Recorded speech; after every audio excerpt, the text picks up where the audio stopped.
Punjabi radio USA ਸੁਣ ਰਹੇ ਸਾਰੇ ਹੀ ਮਾਣਯੋਗ ਅਤੇ ਸਤਿਕਾਰ ਸਰੋਤਿਆਂ ਨੂੰ ਪਿਆਰ ਸਤਿਕਾਰ ਸਹਿਤ ਨਿੱਘੀ ਜਿਹੀ ਸਤਿ ਸ੍ਰੀ ਅਕਾਲ ਸਭ ਨੂੰ ਜੀਆਂ ਨੂੰ ਆਖਦੇ ਹਾਂ। ਸੋ ਤੇ ਪ੍ਰੋਗਰਾਮ ਦੇ ਵਿੱਚ ਆਪ ਸਭ ਦਾ ਨਿੱਘਾ ਸਵਾਗਤ ਹੈ। ਪ੍ਰੋਗਰਾਮ ਲੈ ਕੇ ਹਾਜ਼ਰ ਹੋ ਚੁੱਕੇ ਹਾਂ ਇਸ ਮੌਕੇ ਅਪਡੇਟ ਅਮਰੀਕਾ।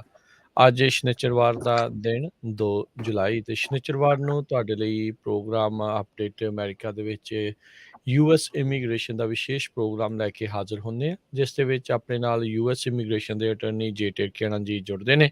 ਅਟਰਨੀ ਟੇਕਿਆਣਾ ਜੀ, ਸਵਾਗਤ ਹੈ। ਸਤਿ ਸ਼੍ਰੀ ਅਕਾਲ ਜੀ, ਜੀ ਆਇਆਂ ਨੂੰ ਸਤਿ ਜੀ। ਸ਼੍ਰੀ ਅਕਾਲ ਜੀ, ਸਤਿ ਸ਼੍ਰੀ ਅਕਾਲ ਜੀ ਸਾਰਿਆਂ ਨੂੰ। ਸਾਡੇ ਅੱਜ ਦੇ ਇਸ ਪ੍ਰੋਗਰਾਮ ਨੂੰ ਸਪਾਂਸਰ ਕਰਦੇ ਨੇ ਖਾਲਸਾ ਇੰਸ਼ੋਰੈਂਸ ਏਜੰਸੀ, ਜਿਨ੍ਹਾਂ ਦੇ ਕੋਲੋਂ ਤੁਸੀਂ ਹਰ ਇੱਕ ਤਰੀਕੇ ਦੇ ਇੰਸ਼ੋਰੈਂਸ ਕਰਵਾ ਸਕਦੇ ਹੋ। ਇੰਸ਼ੋਰੈਂਸ ਬਾਰੇ ਪਤਾ ਕਰਨ ਲਈ ਕਾਲ ਕਰ ਸਕਦੇ ਹੋ 408 272 2500। 1992 ਤੋਂ ਹਰ ਤਰ੍ਹਾਂ ਦੀ ਇੰਸ਼ੋਰੈਂਸ ਦੀਆਂ ਸੇਵਾਵਾਂ ਪ੍ਰਦਾਨ ਕਰ ਰਹੇ ਹਨ। ਕਾਲ 408 272 2500।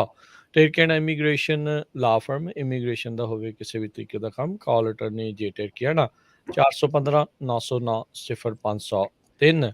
ਮਨਜੀਤ ਸਿੰਘ, ਨਰਿੰਦਰ ਕੌਰ ਕੁਲਾਰ, ਅਵਤਾਰ ਸਿੰਘ ਮੰਜਲ, ਕਲੋਵਿਸ, ਸਤਨਾਮ ਸਿੰਘ, ਅਮਰਜੀਤ ਸਿੰਘ ਦੋਸਾਂਝ, ਸਨੀ ਪੁਰੇਵਾਲ, ਯੂਬਾ ਸਿਟੀ, ਪਰਮਜੀਤ ਸਿੰਘ ਦਿਓਲ, ਫਰੈਜ਼ਨੋ, ਲਖਵੀਰ ਸਿੰਘ ਸਮਰਾ ਟੈਕਸਸ, ਕਮਲਜੀਤ ਸਿੰਘ ਮੱਖਣ, ਦੌਲਤਪੁਰੀਆ Stockton, Onkar Singh ਫਰੈਜ਼ਨੋ, major Singh Sidhu, Vinder Singh Dhaliwal, Hardial Singh, Inderjit Kaur Dhaliwal Bakersfield, Jassi Gill, Raminder Basra, Talwinder Gill Bakersfield, Harjeet Singh Lathrop, Antelope truck stop Burns Wyoming ਤੇ ਜ਼ੈਂਡਰ ਗਰੁੱਪ, ਜਿੱਥੋਂ ਤੁਸੀਂ ਹੋਮ ਲੋਨਸ, ਘਰ ਖਰੀਦਣ ਅਤੇ ਘਰ ਵੇਚਣ ਦੀਆਂ ਸਾਰੀਆਂ ਸਰਵਿਸਿਜ਼ ਲੈ ਸਕਦੇ ਹੋ। ਕਾਲ 855 905 2575। ਇਹਨਾਂ ਸਾਰਿਆਂ ਦਾ ਧੰਨਵਾਦ। ਜੇਕਰ ਤੁਸੀਂ ਜਾਂ ਕੋਈ ਹੋਰ ਕਾਰੋਬਾਰ ਇਸ ਪ੍ਰੋਗਰਾਮ ਨੂੰ ਸਪਾਂਸਰ ਕਰਨਾ ਚਾਹੁੰਦੇ ਹੋ, ਸੰਪਰਕ ਕਰ ਸਕਦੇ ਹੋ ਨੰਬਰ 408 722 7698 ਦੇ ਉੱਤੇ। ਤੇ ਅਟਰਨੀ ਟੇਕਿਆਣਾ ਜੀ, ਵੱਖ-ਵੱਖ ਜਿਹੜੇ ਅੱਜ ਖਬਰਾਂ ਦੇ ਉੱਤੇ ਆਪਾਂ ਗੱਲਬਾਤ ਕਰਾਂਗੇ। ਤੇ ਆਪਣੇ ਸਰੋਤਿਆਂ ਨੂੰ ਇਸ ਤੋਂ ਪਹਿਲਾਂ ਆਪਾਂ ਪ੍ਰੋਗਰਾਮ ਸ਼ੁਰੂ ਕਰੀਏ ਦੱਸਦੇ ਜਾਈਏ, ਅੱਜ ਅਟਰਨੀ ਟੇਕਿਆਣਾ ਕਾਲਸ ਨਹੀਂ ਲੈ ਸਕਣਗੇ। ਉਹਨਾਂ ਦੇ ਪਰਿਵਾਰ ਜੋ ਕਿ ਪਿਛਲੇ ਕੁਝ ਸਮੇਂ ਤੋਂ ਆਇਆ ਸੀ, ਅੱਜ ਉਹਨਾਂ ਨੇ ਜਾਣਾ ਆ, ਸੋ ਸਮਾਂ ਉਹਨਾਂ ਦੇ ਨਾਲੇ ਥੋੜ੍ਹਾ ਜ਼ਿਆਦਾ ਸਪੈਂਡ ਕਰਨਾ ਚਾਹੁੰਦੇ ਆ। ਤਾਂ ਇਸ ਕਰਕੇ ਅੱਜ ਮਾਫੀ ਚਾਹੁੰਦੇ ਹਾਂ। Q&A ਕੁਐਸਚਨ ਆਨਸਰਸ ਜਿਹੜੇ ਉਹ ਤੁਹਾਡੇ ਨਹੀਂ ਲੈ ਸਕਾਂਗੇ, ਪਰ ਅਹਿਮ ਖਬਰਾਂ ਕੀ ਅਦਾਲਤਾਂ ਦੇ ਵਿੱਚ ਚੱਲ ਰਿਹਾ ਆ ਇਮੀਗ੍ਰੇਸ਼ਨ ਦੇ ਮਸਲਿਆਂ ਨੂੰ ਲੈ ਕੇ, ਉਸ ਦੇ ਉੱਤੇ ਜਿਹੜੀਆਂ ਚਰਚਾਵਾਂ ਜਿਹੜੀਆਂ ਆਪਾਂ ਜ਼ਰੂਰ ਕਰਾਂਗੇ। ਤੇ ਅਟਰਨੀ ਟੇਕਿਆਣਾ ਜੀ, ਉਸ ਤੋਂ ਪਹਿਲਾਂ ਹਾਊਸਕੀਪਿੰਗ ਦੇ ਬਾਰੇ ਜੇ ਜਾਣਕਾਰੀ ਸਾਂਝੀ ਕਰ ਲਿਓ। ਸੋ ਜੀ, ਹਾਊਸਕੀਪਿੰਗ ਦਾ ਇੱਦਾਂ ਕਿ ਇੱਕ ਤਾਂ ਤੁਸੀਂ ਦੇਖਿਆ ਹੋਣਾ ਕਿ ਪਿਛਲੇ ਕਾਫੀ ਹਫ਼ਤਿਆਂ ਤੋਂ ਆਲਰੇਡੀ ਜਿਹੜਾ ਕੰਮ ਸੀਗਾ, ਆਪਾਂ ਕਹਿ ਰਹੇ ਸੀਗੇ ਕਿ ਯਾਰ ਆਪਣਾ ਸਟਾਫਿੰਗ ਸ਼ਾਰਟੇਜ ਹੈ ਇੱਦਾਂ ਵਾ, ਤੇ ਆਡੀਅנס ਦਾ ਭਾਜੀ ਪਿਆਰ ਆ, ਕੰਮ ਜਿਹੜਾ ਨਾ ਆਪਣਾ ਆਲਮੋਸਟ 3 ਟਾਈਮਸ ਹੋ ਗਿਆ। ਤੇ ਹੁਣ ਜਿਹੜੀ ਸਟਾਫ ਆ ਸਾਡਾ, ਉਹ ਕਹਿੰਦਾ ਕਿ ਹੋਰ ਨਵੇਂ ਜਿਹੜੇ ਕੇਸ ਆ ਫੜਨੇ ਨਹੀਂ ਜੁਲਾਈ ਦੇ ਮਹੀਨੇ ਦੇ ਵਿੱਚ। ਸੋ ਜੁਲਾਈ 18 ਤੱਕ ਮਾਫੀ ਆ ਸਭ ਨੂੰ। ਨਵਾਂ ਕੇਸ ਜਿਹਨੇ ਲਾਣਾ ਆਪਾਂ ਜੁਲਾਈ 18 ਤੋਂ ਬਾਅਦ ਲਾ ਸਕਦੇ ਹਾਂ। ਜੇ ਕਿਸੇ ਦਾ ਅਰਜੈਂਟ ਕੋਈ ਮੈਟਰ ਹੈਗਾ, ਤੁਸੀਂ ਦੂਜਾ ਵਕੀਲ ਲੱਭ ਕੇ ਲਵਾ ਲਓ। ਜਿਹੜਾ ਕਿਸੇ ਦੀ ਜੇ ਡੈਡਲਾਈਨ ਆ ਬੋਰਡ ਆਫ ਇਮੀਗ੍ਰੇਸ਼ਨ ਅਪੀਲ ਦੀ ਜਾਂ ਸਰਕਿਟ ਕੋਰਟ ਦੀ, ਸਿਰਫ ਉਹ ਵਾਲੇ ਕੇਸ ਆਪਾਂ ਫੜ ਸਕਦੇ ਹਾਂ। ਤੇ ਜਿਹੜੇ ਹੁਣ ਕੰਸਲਟੇਸ਼ਨਸ ਵਗੈਰਾ ਚੱਲ ਰਹੀਆਂ, ਪਰ ਜਿਹੜਾ ਨਵੇਂ ਕੇਸਾਂ ਨੂੰ ਦੇ ਰਿਹਾ, ਦੋ ਹਫ਼ਤੇ ਆਪਾਂ ਜਿਹੜਾ ਟੋਟਲ ਸਾਨੂੰ ਪੌਜ਼ ਕਰਨਾ ਪੈ ਰਿਹਾ। ਜਿਹੜਾ ਪੁਰਾਣਾ ਵਾਲਾ ਸਾਡਾ ਜਿਹੜਾ ਬੈਕਲੌਗ ਆ ਉਹਨੂੰ ਆਪਾਂ ਕਲੀਅਰ ਕਰਨਾ। ਤੇ ਜੇ ਕੋਈ ਨਵਾਂ ਕੇਸ ਦਿੰਦਾ ਤਾਂ ਸਾਰੇ ਜਿਹੜੇ ਗੱਲ ਵੀ ਕਰ ਰਹੇ ਉਹਨਾਂ ਨੂੰ ਮੈਂ ਆਲਰੇਡੀ ਕਹਿ ਹੀ ਰਿਹਾ ਫੋਨ ਤੇ ਕਿ ਜੁਲਾਈ 18 ਤੋਂ ਬਾਅਦ ਆਪਾਂ ਜਿਹੜਾ ਕੰਮ ਸ਼ੁਰੂ ਕਰ ਸਕਦੇ ਹਾਂ। ਸੋ ਜਿਹੜੇ ਸੁਣ ਵੀ ਰਹੇ ਆ ਹੁਣ, ਆਪਣਾ ਸੋਸ਼ਲ ਮੀਡੀਆ ਤੇ ਵੀ ਲਾਈਵ ਆ, ਰੇਡੀਓ ਤੇ ਵੀ ਕਾਫੀ ਕਹਿੰਦੇ ਕਿ ਯਾਰ ਤੁਸੀਂ ਗੱਲ ਨਹੀਂ ਸੁਣ ਰਹੇ, ਤਾਂ ਉਹ ਇੱਦਾਂ ਕਿ 2 ਹਫ਼ਤੇ ਸਾਨੂੰ ਜਿਹੜਾ ਪੌਜ਼ ਲੈਣਾ ਹੀ ਪੈਣਾ, ਹੋਰ ਕੋਈ ਆਪਸ਼ਨ ਨਹੀਂ। ਪੁਰਾਣਾ ਵਾਲਾ ਜਿਹੜਾ ਸੀਗਾ ਉਹ ਕਲੀਅਰ ਕਰਕੇ, ਤੇ ਤੁਸੀਂ ਜੇ ਜੁਲਾਈ 18 ਤੱਕ ਵੇਟ ਕਰ ਸਕਦੇ ਆ ਤਾਂ ਫਿਰ ਜੀ ਸਦਕੇ ਆਓ। ਜੇ ਕਿਸੇ ਨੂੰ ਕਾਹਲੀ ਆ ਕਿ ਨਹੀਂ ਜੁਲਾਈ 18 ਤੋਂ ਪਹਿਲਾਂ ਵਾਲਾ ਲਾਣਾ, ਉਹ ਮਾਫੀ ਚਾਹੁੰਦੇ ਆ, ਉਹ ਨਵਾਂ ਕੇਸ ਨਹੀਂ ਇਨਟੇਕ ਹੋ ਸਕਦਾ। ਸਿਰਫ ਜਿਹੜੀ ਐਕਸੈਪਸ਼ਨ ਹੈਗੀ ਆ ਬੋਰਡ ਆਫ ਇਮੀਗ੍ਰੇਸ਼ਨ ਅਪੀਲ ਤੇ ਸਰਕਿਟ ਕੋਰਟ ਵਾਲੇ, ਜੇ ਉਹਨਾਂ ਦੀ ਕੋਈ ਇੱਦਾਂ ਦੀ ਡੈਡਲਾਈਨ ਆ, ਉਹਨਾਂ ਦਾ ਕੇਸ ਆਪਾਂ ਜੁਲਾਈ 18 ਤੋਂ ਪਹਿਲਾਂ ਫੜ ਲਾਂਗੇ, ਬਾਕੀ ਜੁਲਾਈ 18 ਤੋਂ ਬਾਅਦ 'ਚ। ਜੀ, ਤੇ ਬਾਕੀ ਉਹ ਈਮੇਲ ਦਾ ਰਿਪਲਾਈ ਆਲ, ਉਹ ਸਾਰੀਆਂ ਚੀਜ਼ਾਂ ਦਾ ਜਿਹੜਾ ਜ਼ਰੂਰ ਧਿਆਨ ਰੱਖੋ। ਪਿਆਰ ਦੇ ਨਾਲ ਗੱਲਬਾਤ ਕਰਿਆ ਕਰੋ ਫੋਨ ਦੇ ਉੱਤੇ। ਉਹ ਸਾਰੀਆਂ ਚੀਜ਼ਾਂ ਬਾਰ-ਬਾਰ ਕਹਿਣ ਦੀ ਤਾਂ ਨਹੀਂ ਜ਼ਰੂਰਤ, ਪਰ ਆਪਾਂ ਉਸ ਚੀਜ਼ ਨੂੰ ਸਮਝੀਏ। ਅਸੀਂ ਵੀ ਸਮਝਦੇ ਹਾਂ ਵੀ ਤੁਸੀਂ ਵੀ ਕਾਹਲੇ ਹੁੰਦੇ ਆ, ਤੁਸੀਂ ਵੀ ਚਾਹੁੰਦੇ ਆ ਵੀ ਜਲਦੀ ਜਲਦੀ ਆਵੇ, ਪਰ ਸਿਸਟਮ ਨੇ ਆਪਣੀ ਚਾਲੇ ਜਿਹੜਾ ਉਹ ਚੱਲਣਾ ਆ, ਸੋ ਉਹਦੇ ਨਾਲ ਹੀ ਆਪਾਂ ਨੂੰ ਚੱਲਣਾ ਪੈਂਦਾ ਆ। ਇੱਕ ਲਾਸਟ ਚੀਜ਼ ਆ ਕਿ ਜਿਹੜੀ ਆਪਣਾ ਜਿਹੜੀ ਮੇਨ ਚੀਜ਼ ਆ, ਜਦੋਂ ਰਿਜ਼ਲਟ ਆਣੇ ਲੋਕਾਂ ਦੇ, ਸਾਡਾ ਰਿਜ਼ਲਟ ਦੇ ਓਰੀਐਂਟਡ ਆ ਕਿ ਜੇ ਕੇਸ ਪਾਸ ਹੁੰਦੇ ਆ ਤਾਂ ਲੋਕੀ ਸਾਡੇ ਕੋਲ ਆਉਂਦੇ ਆ, ਜੇ ਨਹੀਂ ਕੇਸ ਪਾਸ ਹੋ ਗਏ ਤਾਂ ਲੋਕੀ ਸਾਡੇ ਕੋਲ ਨਹੀਂ ਆਉਗੇ, ਭਾਵੇਂ ਸੋਸ਼ਲ ਮੀਡੀਆ, ਭਾਵੇਂ ਕੋਈ ਵੀ ਚੀਜ਼ ਆ। ਸੋ ਉਹ ਜਿਹੜੀ ਚੀਜ਼ ਨੂੰ ਮੇਨਟੇਨ ਕਰਨ ਲਈ ਕਈ ਵਾਰੀ ਸਾਨੂੰ ਇਹ ਵਾਲਾ ਮੈਜਰ ਲੈਣਾ ਪੈਂਦਾ। ਕਈ ਵਾਰੀ ਜਿਹੜਾ ਨਵਾਂ ਇਨਟੇਕ ਆ ਉਹਨੂੰ ਟੈਂਪਰੇਰੀਲੀ ਥੋੜ੍ਹਾ ਜਿਹਾ ਰੋਕਣਾ ਪੈਣਾ, ਅਤੇ ਮਾਫੀ ਚਾਹੁੰਦੇ ਹਾਂ। ਉਹਦਾ ਜਿਹੜੇ ਐਗਜ਼ਿਸਟਿੰਗ ਕਲਾਇੰਟ ਆ ਤੁਹਾਨੂੰ ਵੀ ਫਾਇਦਾ ਹੋਊਗਾ, ਹੈ ਨਾ। ਅਤੇ ਜਿੰਨਾ ਕਰ ਸਕਦੇ ਹਾਂ ਉਨਾ ਹੀ ਇਸ ਵੇਲੇ ਕੇਸ ਫੜਾਂਗੇ, ਅਤੇ ਬਾਕੀ ਮਾਫੀ ਚਾਹੁੰਦੇ ਹਾਂ ਕਿ ਨਵੇਂ ਕੇਸ 18 ਜੁਲਾਈ ਤੋਂ ਬਾਅਦ 'ਚ। ਜੀ ਜੀ। ਤੇ ਰਣਜੀਤ ਕਹਿਣਾ ਜੀ ਕੀ ਕੁਛ ਅਦਾਲਤਾਂ 'ਚ ਚੱਲ ਰਿਹਾ ਜੀ ਇਮੀਗ੍ਰੇਸ਼ਨ ਨੂੰ ਲੈ ਕੇ? ਟੈਕਸਸ ਦੇ ਵਿੱਚ ਮਾਇਓਰਕਸ ਹੁਣਾਂ ਦੇ ਜਿਹੜੇ ਕਿ DHS ਦੇ ਇਸ ਟਾਈਮ ਹੈੱਡ ਨੇ, ਉਹਨਾਂ ਦੀ ਐਨਫੋਰਸਮੈਂਟ ਪ੍ਰਾਇਓਰਟੀਜ਼ ਨੂੰ ਵਕੇਟ ਕਰ ਦਿੱਤਾ ਹੈ। ਇੱਕ ਜਿਹੜਾ ਮੈਮੋ ਉਹਨਾਂ ਨੇ ਲਾਇਆ ਸੀਗਾ ਵੀ ਭਾਈ ਅਸੀਂ ਸਿਰਫ ਅਪਰਾਧੀਆਂ ਦੇ ਦੁਆਲੇ ਹੋਣਾ ਹੈ ਜਾਂ ਕਿੱਦਾਂ ਹੋਣਾ ਹੈ। ਸੋ ਕੀ ਹੈ ਜੀ ਇਸ ਪੂਰੇ ਮਾਮਲੇ ਦੇ ਵਿੱਚ ਹੁਣ? ਜੀ ਜੀ। ਸੋ PD ਮੈਮੋ ਨੇ ਕਾਫੀ ਰੌਲਾ ਪਾਇਆ ਹੋਇਆ ਸੀਗਾ।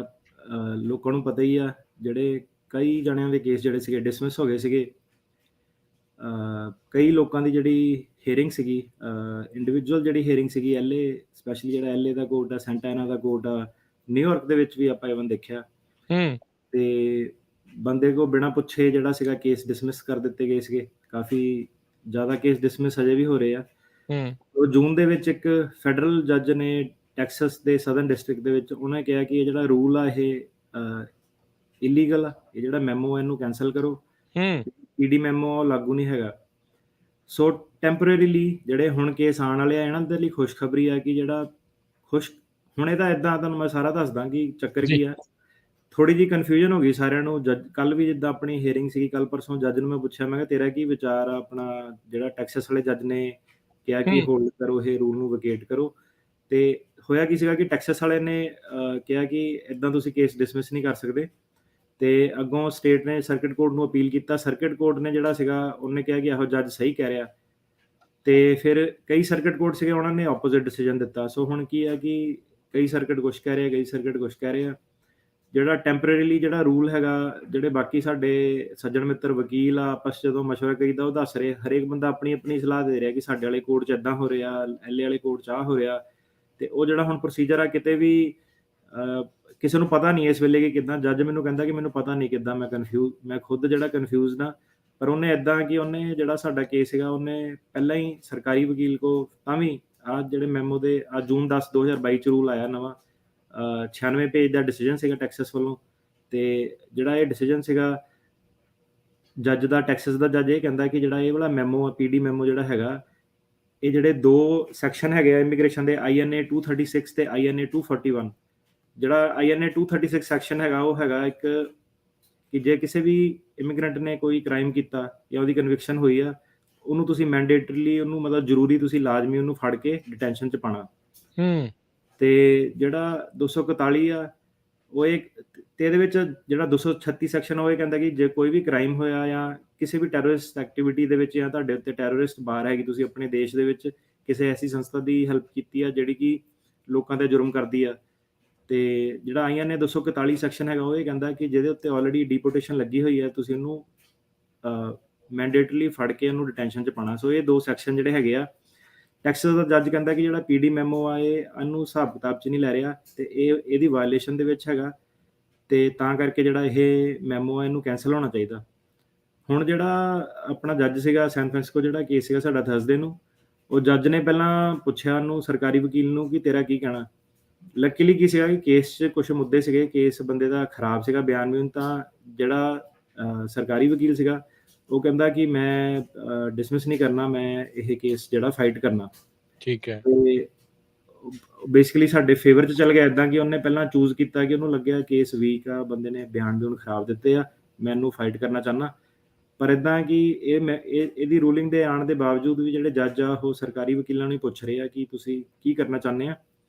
ਜਿਹੜਾ ਸੈਂਟਾ ਐਨਾ ਦਾ ਕੋਰਟ ਆ, ਜਿਹੜਾ LA ਦੇ ਬੇਸਿਕਲੀ ਜਿਹੜੇ ਕੋਰਟਸ ਹੈਗੇ ਉਹਦੇ ਵਿੱਚ ਇਹੀ ਸੁਣਨ ਨੂੰ ਆ ਰਿਹਾ ਕਿ PD ਮਿਲ ਰਹੀ ਆ, ਅਤੇ ਕਈ ਕਲਾਇੰਟ ਇਹ ਵੀ ਰਿਪੋਰਟ ਕਰ ਰਿਹਾ ਕਿ ਜਦੋਂ ਆਪਣੇ ਵਕੀਲ ਕੋਲ ਗਏ ਤਾਂ ਵਕੀਲ ਨੇ ਆਫਿਸ 'ਚ ਬੁਲਾਇਆ ਅਤੇ ਉਹਨੂੰ ਕਿਹਾ ਕਿ ਈਮੇਲ ਰਾਹੀਂ ਕਿ ਤੇਰੀ ਹੀਅਰਿੰਗ ਵੀ ਨਹੀਂ ਹੋਈ, ਕਿ ਸਿੱਧਾ ਹੀ ਤੇਰਾ ਜਿਹੜਾ ਕੇਸ ਆ ਡਿਸਮਿਸ ਹੋ ਗਿਆ, ਕਿ ਆਹ ਤੇਰਾ ਕੇਸ ਡਿਸਮਿਸ ਹੋ ਗਿਆ। ਤੈਨੂੰ 2 ਆਪਸ਼ਨਾਂ ਦਿੱਤੀਆਂ, ਜਾਂ ਅਪੀਲ ਕਰਦੇ ਉੱਤੇ ਜਾਂ ਅਸਾਲਮ ਆਫਿਸ ਮੂਹਰੇ ਜਾ ਕੇ ਜਿਹੜਾ ਕੇਸ ਫਾਈਲ ਕਰਦੇ। ਅਤੇ ਇਹਦੇ ਬਾਰੇ ਆਪਾਂ ਪਹਿਲਾਂ ਗੱਲ ਕਰ ਚੁੱਕੇ ਹਾਂ ਕਿ ਜੇ ਕਿਸੇ ਦਾ ਕੇਸ ਡਿਸਮਿਸ ਹੋ ਗਿਆ, ਹੁਣ ਤੁਹਾਨੂੰ ਵਰਕ ਪਰਮਿਟ, ਜੇ ਤੁਸੀਂ ਆਪਣਾ ਕੰਟੀਨਿਊ ਕਰਨਾ ਚਾਹੁੰਦੇ ਆ ਕਿ ਵਰਕ ਪਰਮਿਟ ਤੁਹਾਨੂੰ ਜ਼ਿਆਦਾ ਇੰਪੋਰਟੈਂਟ ਆ, ਤਾਂ ਫਿਰ ਤੁਹਾਨੂੰ ਬੋਰਡ ਆਫ ਇਮੀਗ੍ਰੇਸ਼ਨ ਅਪੀਲ ਕੋ ਅਪੀਲ ਕਰਨੀ ਪੈਣੀ ਆ। ਜੀ। ਪਰ ਜਿਹੜਾ ਬੋਰਡ ਆਫ ਇਮੀਗ੍ਰੇਸ਼ਨ ਅਪੀਲ ਆ ਉਹਨੇ ਐਂਡ 'ਚ ਮੇਰੇ ਹਿਸਾਬ ਨਾਲ ਉਹਨੇ ਜੱਜ ਦੇ ਨਾਲ ਹੀ ਐਗਰੀ ਕਰਨਾ, ਕਿਉਂਕਿ ਜਿਹੜਾ ਲਾਅ ਉਹ ਪ੍ਰੋਸੀਕਿਊਟਰ ਨੂੰ ਪਾਵਰ ਦਿੰਦਾ ਕਿ ਉਹ ਡਿਸਮਿਸ ਕਰ ਸਕਦਾ। ਸੋ ਜਿਹੜੀ board of immigration appeal the appeal ਆ ਉਹ ਤੁਹਾਡਾ ਵਰਕ ਪਰਮਿਟ ਬਚਾ ਸਕਦੀ ਆ, ਪਰ ਉਹਦੇ ਵਿੱਚ ਤੁਹਾਡੇ 3 ਸਾਲ ਘੱਟੋ ਘੱਟ 2-3 ਸਾਲ ਜਾਂ ਜ਼ਿਆਦਾ ਵੀ ਜਿਹੜਾ ਕੇਸ ਪੈਂਡਿੰਗ ਰਹਿ ਸਕਦਾ ਵਾ। ਤੇ ਬੋਰਡ ਆਫ ਇਮੀਗ੍ਰੇਸ਼ਨ ਅਪੀਲ ਦੇ ਫੈਸਲਾ ਐਂਡ ਦੇ ਵਿੱਚ ਜੱਜ ਦੇ ਫੇਵਰ 'ਚ ਹੀ ਦੇਣਾ, ਫਿਰ ਵਾਪਸ ਇਮੀਗ੍ਰੇਸ਼ਨ ਕੋਰਟ ਆਊਗਾ। ਸੋ ਇੱਕ ਤਰੀਕਾ ਇਹ ਆ। ਦੂਜਾ ਤਰੀਕਾ ਇਹ ਹੈ ਕਿ ਜੇ ਤੁਸੀਂ ਅਪੀਲ ਨਹੀਂ ਕਰਦੇ ਆ, ਤੁਸੀਂ ਕਹਿੰਦੇ ਹੋ ਕਿ ਮੈਂ ਅਸਾਈਲਮ ਆਫਿਸ ਦੇ ਮੂਹਰੇ ਵਾਪਸ ਜਾਣਾ, ਤਾਂ ਤੁਹਾਡਾ ਜਿਹੜਾ ਵਰਕ ਪਰਮਿਟ ਜਿਹੜਾ ਆਲਰੇਡੀ ਸੀਗਾ ਉਹਦੀ ਕੋਈ ਵੈਲਿਡਿਟੀ ਨਹੀਂ, ਮਤਲਬ ਕਿ ਤੁਹਾਡਾ ਕੇਸ ਕਿਉਂਕਿ ਡਿਸਮਿਸ ਹੋ ਗਿਆ, ਫਿਰ ਤੁਸੀਂ ਅਸਾਈਲਮ ਆਫਿਸ ਦੇ ਵਿੱਚ ਅਸਾਈਲਮ ਵਾਲਾ ਜਿਹੜਾ ਆਫਿਸ ਆ ਉਹਦੇ ਵਿੱਚ ਤੁਸੀਂ ਕੇਸ ਫਾਈਲ ਕਰੋਗੇ, ਤੇ ਅਸਾਈਲਮ ਵਾਲਾ ਜਿਹੜਾ ਫਿਰ 5 ਮਹੀਨਿਆਂ ਬਾਅਦ ਤੁਹਾਡੀ ਜਿਹੜੀ ਵਰਕ ਪਰਮਿਟ ਦੀ ਡੈਡਲਾਈਨ ਆ ਉਹ ਸਟਾਰਟ ਹੋਊਗੀ। ਸੋ ਇਹ ਤੁਹਾਨੂੰ ਹੁਣ ਚੂਜ਼ ਕਰਨਾ ਪੈਣਾ। ਸੋ ਮੇਰੀ ਸਲਾਹ ਜਿਹੜੀ ਰეკਮੈਂਡੇਸ਼ਨ ਉਹ ਇਹੀ ਹੋਊਗੀ ਕਿ ਜੀ। ਅਸਾਈਲਮ ਆਫਿਸ ਦੇ ਮੂਹਰੇ ਤੁਸੀਂ ਦੁਬਾਰਾ ਜਾਓ, ਤਾਂ ਓਕੇ। ਕਿ ਤੁਹਾਨੂੰ ਇੱਕ ਚਾਂਸ ਜਿਹੜਾ ਵੱਧ ਮਿਲੇ। ਥੱਲੋਂ ਤੁਸੀਂ ਉੱਪਰ ਜਾ ਸਕਦੇ ਆ। ਬੋਰਡ ਆਫ ਇਮੀਗ੍ਰੇਸ਼ਨ ਅਪੀਲ 'ਚ ਤੁਹਾਡਾ ਜਿਹੜਾ ਲੰਬੇ ਸਮੇਂ ਤੱਕ ਜਿਹੜੇ ਕੇਸ ਆ ਉਹ ਲਟਕੇ ਰਹਿ ਸਕਦੇ ਆ। ਠੀਕ ਹੈ। ਸੋ ਹੋਇਆ ਕਿ ਟੈਕਸਸ ਵਾਲੇ ਕੇਸ ਦੀ ਜੇ ਡਿਸਕਸ਼ਨ ਕਰੀਏ ਤਾਂ ਜੀ। ਜੱਜ ਨੇ ਜਿੱਦਾਂ ਕਈ ਆਪਣੇ ਲੌਜਿਕ ਰੀਜ਼ਨਿੰਗ ਜਿਹੜੀਆਂ ਦਿੱਤੀਆਂ, ਤੇ ਉਹਨੇ ਕਿਹਾ ਕਿ ਜੱਜ ਨੇ ਕਿਹਾ ਕਿ ਸਾਡੇ ਕੋਲ ਜਿਹੜਾ ਡੇਟਾ ਆ ਉਹਦੇ ਵਿੱਚ ਸਾਨੂੰ ਇਹ ਵੇਖਣ ਨੂੰ ਮਿਲ ਰਿਹਾ ਕਿ ਜਿਹੜੇ ਲੋਕਾਂ ਨੂੰ ਡਿਟੇਨ ਕਰਕੇ ਰਿਮੂਵ ਕਰਦੀਆਂ ਸੀਗੀਆਂ ਸਰਕਾਰਾਂ, ਟਰੰਪ ਵਰਸਸ ਬਾਈਡਨ, ਉਹਦੇ ਵਿੱਚ ਕਾਫੀ ਵੱਡਾ ਜਿਹੜਾ ਇੱਕ ਡ੍ਰੌਪ ਆ ਗਿਆ। ਤੇ ਜਿਹੜੀ ਬਾਈਡਨ ਸਰਕਾਰ ਆ ਉਹਨੇ ਤਾਂ ਐਕਚੁਅਲੀ ਰਿਕੁਐਸਟ ਕੀਤੀ ਕਾਂਗਰਸ ਕੋ ਕਿ ਜਿਹੜਾ ਉਹਨਾਂ ਦਾ ਐਨਫੋਰਸਮੈਂਟ ਦਾ ਬਜਟ ਆ, ਮਤਲਬ ਕਿ ਜਿਹੜੇ ਉਹਨਾਂ ਨੂੰ ਪੈਸੇ ਮਿਲਦੇ ਆ ਲੋਕਾਂ ਨੂੰ ਫੜਨ ਦੇ ਤੇ ਡਿਪੋਰਟ ਕਰਨ ਦੇ, ਉਹਨੂੰ ਘਟਾ ਦਿੱਤਾ ਜਾਵੇ ਬਜਟ ਨੂੰ। ਸੋ ਇਹ ਤਾਂ ਜੱਜ ਕਹਿੰਦਾ ਕਿ ਤੁਸੀਂ ਜਿਹੜੇ ਤੁਹਾਨੂੰ ਸਰਕਾਰ ਸੁਵਿਧਾਵਾਂ ਦੇ ਰਹੀ ਆ, ਜਿਹੜੇ ਪੈਸੇ ਦੇ ਰਹੀ ਆ, ਤੁਸੀਂ ਉਹਨੂੰ ਯੂਜ਼ ਨਹੀਂ ਕਰਨੇ ਚੰਗੇ ਤਰੀਕੇ ਨਾਲ, ਕਿਉਂਕਿ ਇਹ ਮੈਮੋ ਦੇ ਕਰਕੇ। ਤੇ ਹੁਣ ਜਿਹੜੇ ਇਹ ਜੱਜ ਦੇ ਜਿਹੜਾ ਅਗੇਂਸਟ ਸਰਕਾਰ ਕੀ ਕਹਿੰਦੀ ਸੀ, ਕਹਿੰਦੀ ਉਹਦਾ ਰੀਜ਼ਨ ਇਹ ਨਹੀਂ ਹੈਗਾ, ਉਹਦਾ ਰੀਜ਼ਨ ਇਹ ਸੀਗਾ ਕਿ ਤੁਸੀਂ ਟਾਈਟਲ 42 ਲਾਇਆ ਹੋਇਆ ਸੀਗਾ, ਕਾਫੀ ਲੋਕੀ ਆ ਨਹੀਂ ਸਕਦੇ ਸੀਗੇ, ਤੇ ਜਿਹੜਾ ਐਮਪੀਪੀ ਮਾਈਗ੍ਰੈਂਟ ਪ੍ਰੋਟੈਕਸ਼ਨ ਪ੍ਰੋਟੋਕਾਲ ਸੀਗੀਆਂ ਉਹਦੇ ਕਰਕੇ ਵੀ ਕਾਫੀ ਲੋਕਾਂ ਨੂੰ ਮੈਕਸੀਕੋ ਤੋਂ ਹੀ ਵੇਟ ਕਰਨੀ ਪੈ ਰਹੀ ਸੀਗੀ ਆਪਣੇ ਕੇਸ ਦੀ। ਤਾਂ ਜਿਹੜਾ ਨੰਬਰਾਂ ਦੇ ਵਿੱਚ ਡ੍ਰੌਪ ਆਇਆ ਕਿ ਜਿਹੜੇ ਆਪਾਂ ਵਾਪਸ ਭੇਜਦੇ ਆ, ਅਦਰਵਾਈਜ਼ ਇਹ ਨੰਬਰ ਪੁਰਾਣੇ ਹਾਈ ਹੋਣੇ ਸੀ। ਸੋ ਤੁਹਾਡੀ ਆਰਗੂਮੈਂਟ ਗਲਤ ਆ। ਪਰ ਕਿਉਂਕਿ ਹੁਣ ਜਿਹੜਾ ਟੈਕਸਸ ਆ, ਤੇ ਟੈਕਸਸ ਨੂੰ ਲੁਈਜ਼ੀਆਨਾ, ਉਹ ਕਹਿੰਦੇ ਕਿ ਟੈਕਸਸ ਤੇ ਲੁਈਜ਼ੀਆਨਾ ਜਿਹੜੀ ਸਟੇਟ ਆ, ਉਹਨਾਂ ਨੂੰ ਕਾਫੀ ਜ਼ਿਆਦਾ ਪੈਸੇ ਆਪਣੇ ਲੈਵਲ ਤੇ ਜਿਹੜੇ ਸਪੈਂਡ ਕਰਨੇ ਪੈ ਰਹੇ ਆਪਣੀ ਕਮਿਊਨਿਟੀਜ਼ ਨੂੰ ਪ੍ਰੋਟੈਕਟ ਕਰਨ ਲਈ। ਜਿਹੜੇ ਇਮੀਗ੍ਰੈਂਟ ਆਉਂਦੇ ਆ ਉਹਨਾਂ ਦੇ ਬੱਚਿਆਂ ਨੂੰ ਐਜੂਕੇਸ਼ਨ ਜਾਂ ਹੈਲਥ ਕੇਅਰ ਇੱਦਾਂ ਦੀਆਂ ਹੋਰ ਸੁਵਿਧਾਵਾਂ ਪ੍ਰੋਵਾਈਡ ਕਰਨ ਲਈ। ਤਾਂ ਕਰਕੇ ਜਿਹੜਾ ਇਹ ਹੈਗਾ ਕਾਫੀ ਜ਼ਿਆਦਾ ਬਰਡਨ ਆ ਸਾਡੀ ਸਟੇਟਸ ਦੇ ਉੱਤੇ। ਤਾਂ ਕਰਕੇ ਇਹ ਜਿਹੜਾ ਮੈਮੋ ਆ, ਇੱਕ ਉਹਨਾਂ ਨੇ ਇਹ ਵੀ ਰੀਜ਼ਨ ਦਿੱਤਾ, ਤੇ ਹੋਰ ਕਾਫੀ ਸਾਰੇ ਇਹਨਾਂ ਨੇ ਰੀਜ਼ਨ ਦਿੰਦੇ ਹੋਏ ਇਹ ਕਿਹਾ ਕਿ ਬੇਸਿਕਲੀ ਜਿਹੜੇ ਆਫਿਸਰ ਨੇ, ਇਮੀਗ੍ਰੇਸ਼ਨ ਆਫਿਸਰ ਨੇ, ਤੁਸੀਂ ਉਹਨਾਂ ਨੂੰ ਇੱਕ ਡਿਸਕ੍ਰੈਸ਼ਨ ਨਹੀਂ ਦੇ ਰਹੇ, ਤੁਸੀਂ ਉਹਨਾਂ ਨਾਲ ਥੋੜ੍ਹਾ ਜਿਹਾ ਧੱਕਾ ਕਰ ਰਹੇ ਹੋ ਕਿ ਤੁਸੀਂ ਸਿੱਧਾ ਹੀ ਆਹ ਐਨਾਲਿਸਿਸ ਜਿਹੜਾ ਕਰਨਾ ਹੀ ਕਰਨਾ ਕਿ ਜੇ ਤੁਹਾਨੂੰ ਇੱਦਾਂ ਲੱਗਦਾ ਤਾਂ ਫਿਰ ਤੁਹਾਨੂੰ ਬੰਦਿਆਂ ਨੂੰ ਰਿਲੀਜ਼ ਕਰਨਾ ਪੈਣਾ ਜਾਂ ਕੇਸ ਟਰਮੀਨੇਟ ਕਰਨਾ ਪੈਣਾ। ਤੇ ਜੱਜ ਕਹਿੰਦਾ ਕਿ ਇਹਦਾ ਜਿਹੜਾ ਇਹ ਮੈਮੋ ਦੇ ਕਰਕੇ ਜਿਹੜਾ ਸਰਕਾਰ ਤੇ ਆ ਉਹ ਜ਼ਿਆਦਾ ਬੋਝ ਵੱਧ ਜਾਂਦਾ। ਮੇਰੇ ਹਿਸਾਬ ਨਾਲ ਤਾਂ ਗਲਤ ਕਹਿ ਰਿਹਾ, ਕਿਉਂਕਿ ਕਿੱਥੇ ਤੁਸੀਂ ਪੂਰਾ ਜਿਹੜਾ ਕੇਸ ਸੀਗਾ ਉਹ ਲੜਨਾ, ਹੁਣ ਜਿਹੜਾ ਸਰਕਾਰ ਆ ਉਹ ਸਿੱਧੇ ਡਿਸਮਿਸ ਕਰ ਸਕਦੀ ਆ। ਤੇ ਦੱਸਦੇ ਜਾਈਏ ਕਿ ਕਾਫੀ ਲੋਕਾਂ ਨੂੰ ਡਿਸਮਿਸਲ ਤੋਂ ਪ੍ਰੋਬਲਮ ਆ, ਪਰ ਕਾਫੀ ਜਿਹੜੇ ਲੋਕ ਆ ਉਹਨਾਂ ਨੂੰ ਡਿਸਮਿਸਲ ਤੋਂ ਫਾਇਦਾ ਵੀ ਆ। ਕਾਫੀ ਜਿਹੜੇ ਲੋਕ ਆ ਜਿਨ੍ਹਾਂ ਦੇ ਵਿਆਹ ਵਾਲੇ ਕੇਸ ਸੀਗੇ ਜਾਂ I-94 ਸੀਗਾ ਜਾਂ ਨਹੀਂ ਵੀ ਸੀਗਾ, ਕਾਫੀ ਲੋਕਾਂ ਨੂੰ ਜਿਹੜਾ ਡਿਸਮਿਸ ਦਾ ਬਹੁਤ ਜ਼ਿਆਦਾ ਫਾਇਦਾ ਹੋਇਆ, ਕਿਉਂਕਿ ਉਹੀ ਚੀਜ਼ ਉਹਨਾਂ ਨੂੰ ਪਹਿਲਾਂ ਫਾਈਟ ਕਰਨੀ ਪੈਂਦੀ ਸੀ, ਹੁਣ ਉਹਨਾਂ ਨੂੰ ਆਟੋਮੈਟਿਕਲੀ ਜਿਹੜੀ ਆ ਉਹ ਗ੍ਰਾਂਟ ਹੋ ਰਹੀ ਹੈ। ਤੇ ਜਿਹੜਾ ਜੱਜ ਸੀਗਾ ਉਹ ਕਹਿੰਦਾ ਕਿ ਜਿਹੜਾ ਕਾਂਗਰਸ ਨੇ ਇਹ ਲਾਅ ਬਣਾਏ ਆ, ਉਹ ਜਿਹੜੇ ਲਾਅ ਉਦੋਂ ਬਣਾਏ ਸੀਗੇ ਉਦੋਂ ਕਾਫੀ ਜ਼ਿਆਦਾ ਅਮਰੀਕਾ ਦੇ ਵਿੱਚ ਕ੍ਰਾਈਮ ਵੇਵ ਸੀਗੀ, ਤੇ ਕਾਫੀ ਜ਼ਿਆਦਾ ਲੋਕੀ ਅਮਰੀਕਾ ਦੇ ਵਿੱਚ ਆ ਜਾਂਦੇ ਸੀਗੇ, ਕ੍ਰਿਮੀਨਲ ਜਿਹੜੇ ਡਰੱਗ ਡੀਲਰ ਸੀਗੇ, ਮਾਫੀਆ ਸੀਗਾ। ਤੇ ਕਿਉਂਕਿ ਇਹ ਕਾਂਗਰਸ ਨੇ ਲਾਅ ਉਸ ਹਿਸਾਬ ਨਾਲ ਬਣਾਏ ਆ ਤੇ ਉਦੋਂ ਦੇ ਬਣੇ ਹੋਏ ਆ। ਤੇ ਜਿਹੜਾ ਵਰਡ ਇਹ ਹੈਗਾ ਕਿ ਜਿਹੜੀ ਲੈਂਗੁਏਜ ਉਹਨਾਂ ਨੇ ਯੂਜ਼ ਕੀਤੀ ਆ ਕਿ ਆਫਿਸਰ ਨੂੰ ਇਹ ਧਿਆਨ 'ਚ ਰੱਖਣੀਆਂ ਚਾਹੀਦੀਆਂ, ਜਿਹੜੇ ਦੋਨੋਂ ਆਪਾਂ ਲਾਅ ਡਿਸਕਸ ਕੀਤੇ ਆ, ਕ੍ਰਿਮੀਨਲ ਕਨਵਿਕਸ਼ਨ ਵਾਲੇ, ਟੈਰੋਰਿਜ਼ਮ ਵਾਲੇ। ਤੇ ਆ ਜਿਹੜਾ ਮੈਮੋ ਹੈ ਸਾਰਾ ਇਹ ਚੀਜ਼ਾਂ ਦੇ ਅਗੇਂਸਟ ਜਾਂਦਾ। ਤੇ ਹੁਣ ਕੀ ਸੀਗਾ, ਹੋਇਆ ਕੀ ਸੀਗਾ ਕਿ ਜਿਹੜਾ ਡਿਪਾਰਟਮੈਂਟ ਆਫ ਜਸਟਿਸ ਆ ਉਹਨੇ ਅਪੀਲ ਕੀਤੀ ਇਹਦੀ ਟੈਕਸਸ ਦੀ 5th ਸਰਕਿਟ ਦੇ ਵਿੱਚ। ਪਰ ਜਿਹੜਾ 5th ਸਰਕਿਟ ਆ ਉਹਨੇ ਟੈਕਸਸ ਦੇ ਜੱਜ ਨਾਲ ਐਗਰੀ ਕੀਤਾ ਕਿ ਨਹੀਂ, ਤੁਸੀਂ ਇਹ ਤੇ ਅਜੇ ਸਟੇ ਰੱਖੋ, ਇਹ ਰੂਲ ਨੂੰ ਤੁਸੀਂ ਇੰਪਲੀਮੈਂਟ ਨਹੀਂ ਕਰਨਾ, ਇਹਨੂੰ ਵਕੇਟ ਰੱਖੋ। ਹੁਣ ਜਿਹੜੇ ਹੋਰ ਸਰਕਟ ਸੀਗੇ 6th ਸਰਕਟ ਸੀਗੇ ਉਹਨਾਂ ਨੇ ਆਲਰੇਡੀ ਜਿਹੜਾ ਸੀਗਾ ਸਰਕਾਰ ਦੇ ਫੇਵਰ ਦੇ ਵਿੱਚ ਕੇਸ ਜਿਹੜਾ ਦਿੱਤਾ ਹੋਇਆ, ਹੂੰ ਫੈਸਲਾ ਦਿੱਤਾ ਹੋਇਆ। ਸੋ ਹੁਣ ਜਿਹੜਾ ਅੱਗੇ ਹੁਣ ਦੇਖਦੇ ਹਾਂ ਕਿ ਇਹ ਸੁਪਰੀਮ ਕੋਰਟ ਤੱਕ ਜਾਂਦਾ ਕਿ ਨਹੀਂ ਜਾਂਦਾ। ਇਹ ਜਿਹੜੀ ਖਬਰ ਹੈ ਇਹਨੂੰ ਦੱਸਣ ਦਾ ਹੁਣ ਫਾਇਦਾ ਕੀ ਆ? ਫਾਇਦਾ ਇਹ ਜੀ ਹੈ ਕਿ ਜਿਹੜੇ ਹੁਣ ਪਹਿਲਾਂ ਤਾਂ ਹੁਣ ਤੁਸੀਂ ਜਦੋਂ ਕੋਰਟ ਦੇ ਵਿੱਚ ਜਾਂਦੇ ਸੀਗੇ ਤਾਂ ਤੁਹਾਨੂੰ ਸਿੱਧੇ ਬਿਨਾਂ ਸੁਣੇ ਤੁਹਾਡੇ ਡਿਸਮਿਸ ਕਰ ਦਿੱਤਾ ਜਾਂਦਾ ਸੀਗਾ ਕੇਸ। ਹੁਣ ਤੁਹਾਡੇ ਕੋਲ ਇੱਕ ਟੈਕਨੀਕਲ ਆਰਗੂਮੈਂਟ ਆ ਗਈ ਕਿ ਤੁਸੀਂ ਆ ਜਿਹੜਾ ਟੈਕਸਸ ਵਾਲਾ ਕੇਸ ਆ 5th ਸਰਕਟ ਵਾਲਾ ਕੇਸ ਆ ਇਹਨੂੰ ਤੁਸੀਂ ਜਾ ਕੇ ਸਾਈਟ ਕਰ ਸਕਦੇ ਹੋ ਕਿ ਆਪਣੇ ਇਮੀਗ੍ਰੇਸ਼ਨ ਜੱਜ ਨੂੰ ਕਿ ਆ ਦੇਖੋ ਅਜੇ ਕਨਫਲਿਕਟ ਚੱਲ ਰਿਹਾ ਇਹਦੇ ਵਿੱਚ, ਸੁਪਰੀਮ ਕੋਰਟ ਨੇ ਇਹਨੂੰ ਰਿਜ਼ੋਲਵ ਨਹੀਂ ਕੀਤਾ 5th ਸਰਕਟ ਦਾ ਮੰਨਣਾ। ਹੁਣ ਜਿਹੜਾ 5th ਸਰਕਟ ਆ ਉਹ 9th ਸਰਕਟ ਤੇ ਕੈਲੀਫੋਰਨੀਆ ਦੇ ਜਾਂ ਨਿਊਯਾਰਕ ਵਾਲੇ 2nd ਸਰਕਟ ਤੇ ਬਾਈਂਡਿੰਗ ਨਹੀਂ ਹੈਗਾ। ਤੇ ਤੁਸੀਂ ਦੱਸ ਸਕਦੇ ਆ ਜੱਜ ਨੂੰ, ਪਰ ਜੱਜ ਕਹਿ ਸਕਦਾ ਕਿ ਨਹੀਂ ਆਪਾਂ ਫੈਸਲਾ ਨਹੀਂ ਮੰਨਣਾ। ਪਰ ਇਹ ਹੈ ਕਿ ਘੱਟੋ ਘੱਟ ਤੁਹਾਡੇ ਕੋਲ ਹੁਣ ਲੀਗਲੀ ਇੱਕ ਆਰਗੂਮੈਂਟ ਤੁਸੀਂ ਲੈ ਸਕਦੇ ਆ ਕਿ ਮੇਰਾ ਜਿਹੜਾ ਕੇਸ ਆ ਡਿਸਮਿਸ ਨਾ ਕੀਤਾ ਜਾਵੇ। ਤੇ ਹੁਣ ਇਸ ਮੈਮੋ ਦੇ ਨਾਲ ਜਿਹੜੀ ਆਬਵੀਅਸਲੀ ਕਾਫੀ ਕਨਫਿਊਜ਼ਨ ਆ ਲਾਇਰਸ ਨੂੰ, ਜੱਜਸ ਨੂੰ। ਤੇ ਦੇਖਦੇ ਹੁਣ ਅੱਗੇ ਸਰਕਾਰਾਂ ਇਹਦਾ ਕੀ ਕਰਦੀਆਂ ਤੇ ਕਿੱਦਾਂ ਅੱਗੇ ਲੈ ਕੇ ਜਾਂਦੀਆਂ। ਜੀ ਬਿਲਕੁਲ। ਸੋ ਮੈਮੋ ਆ ਜਾਂਦਾ ਆ, ਅਦਾਲਤਾਂ ਲਾ ਦਿੰਦੀਆਂ ਨੇ।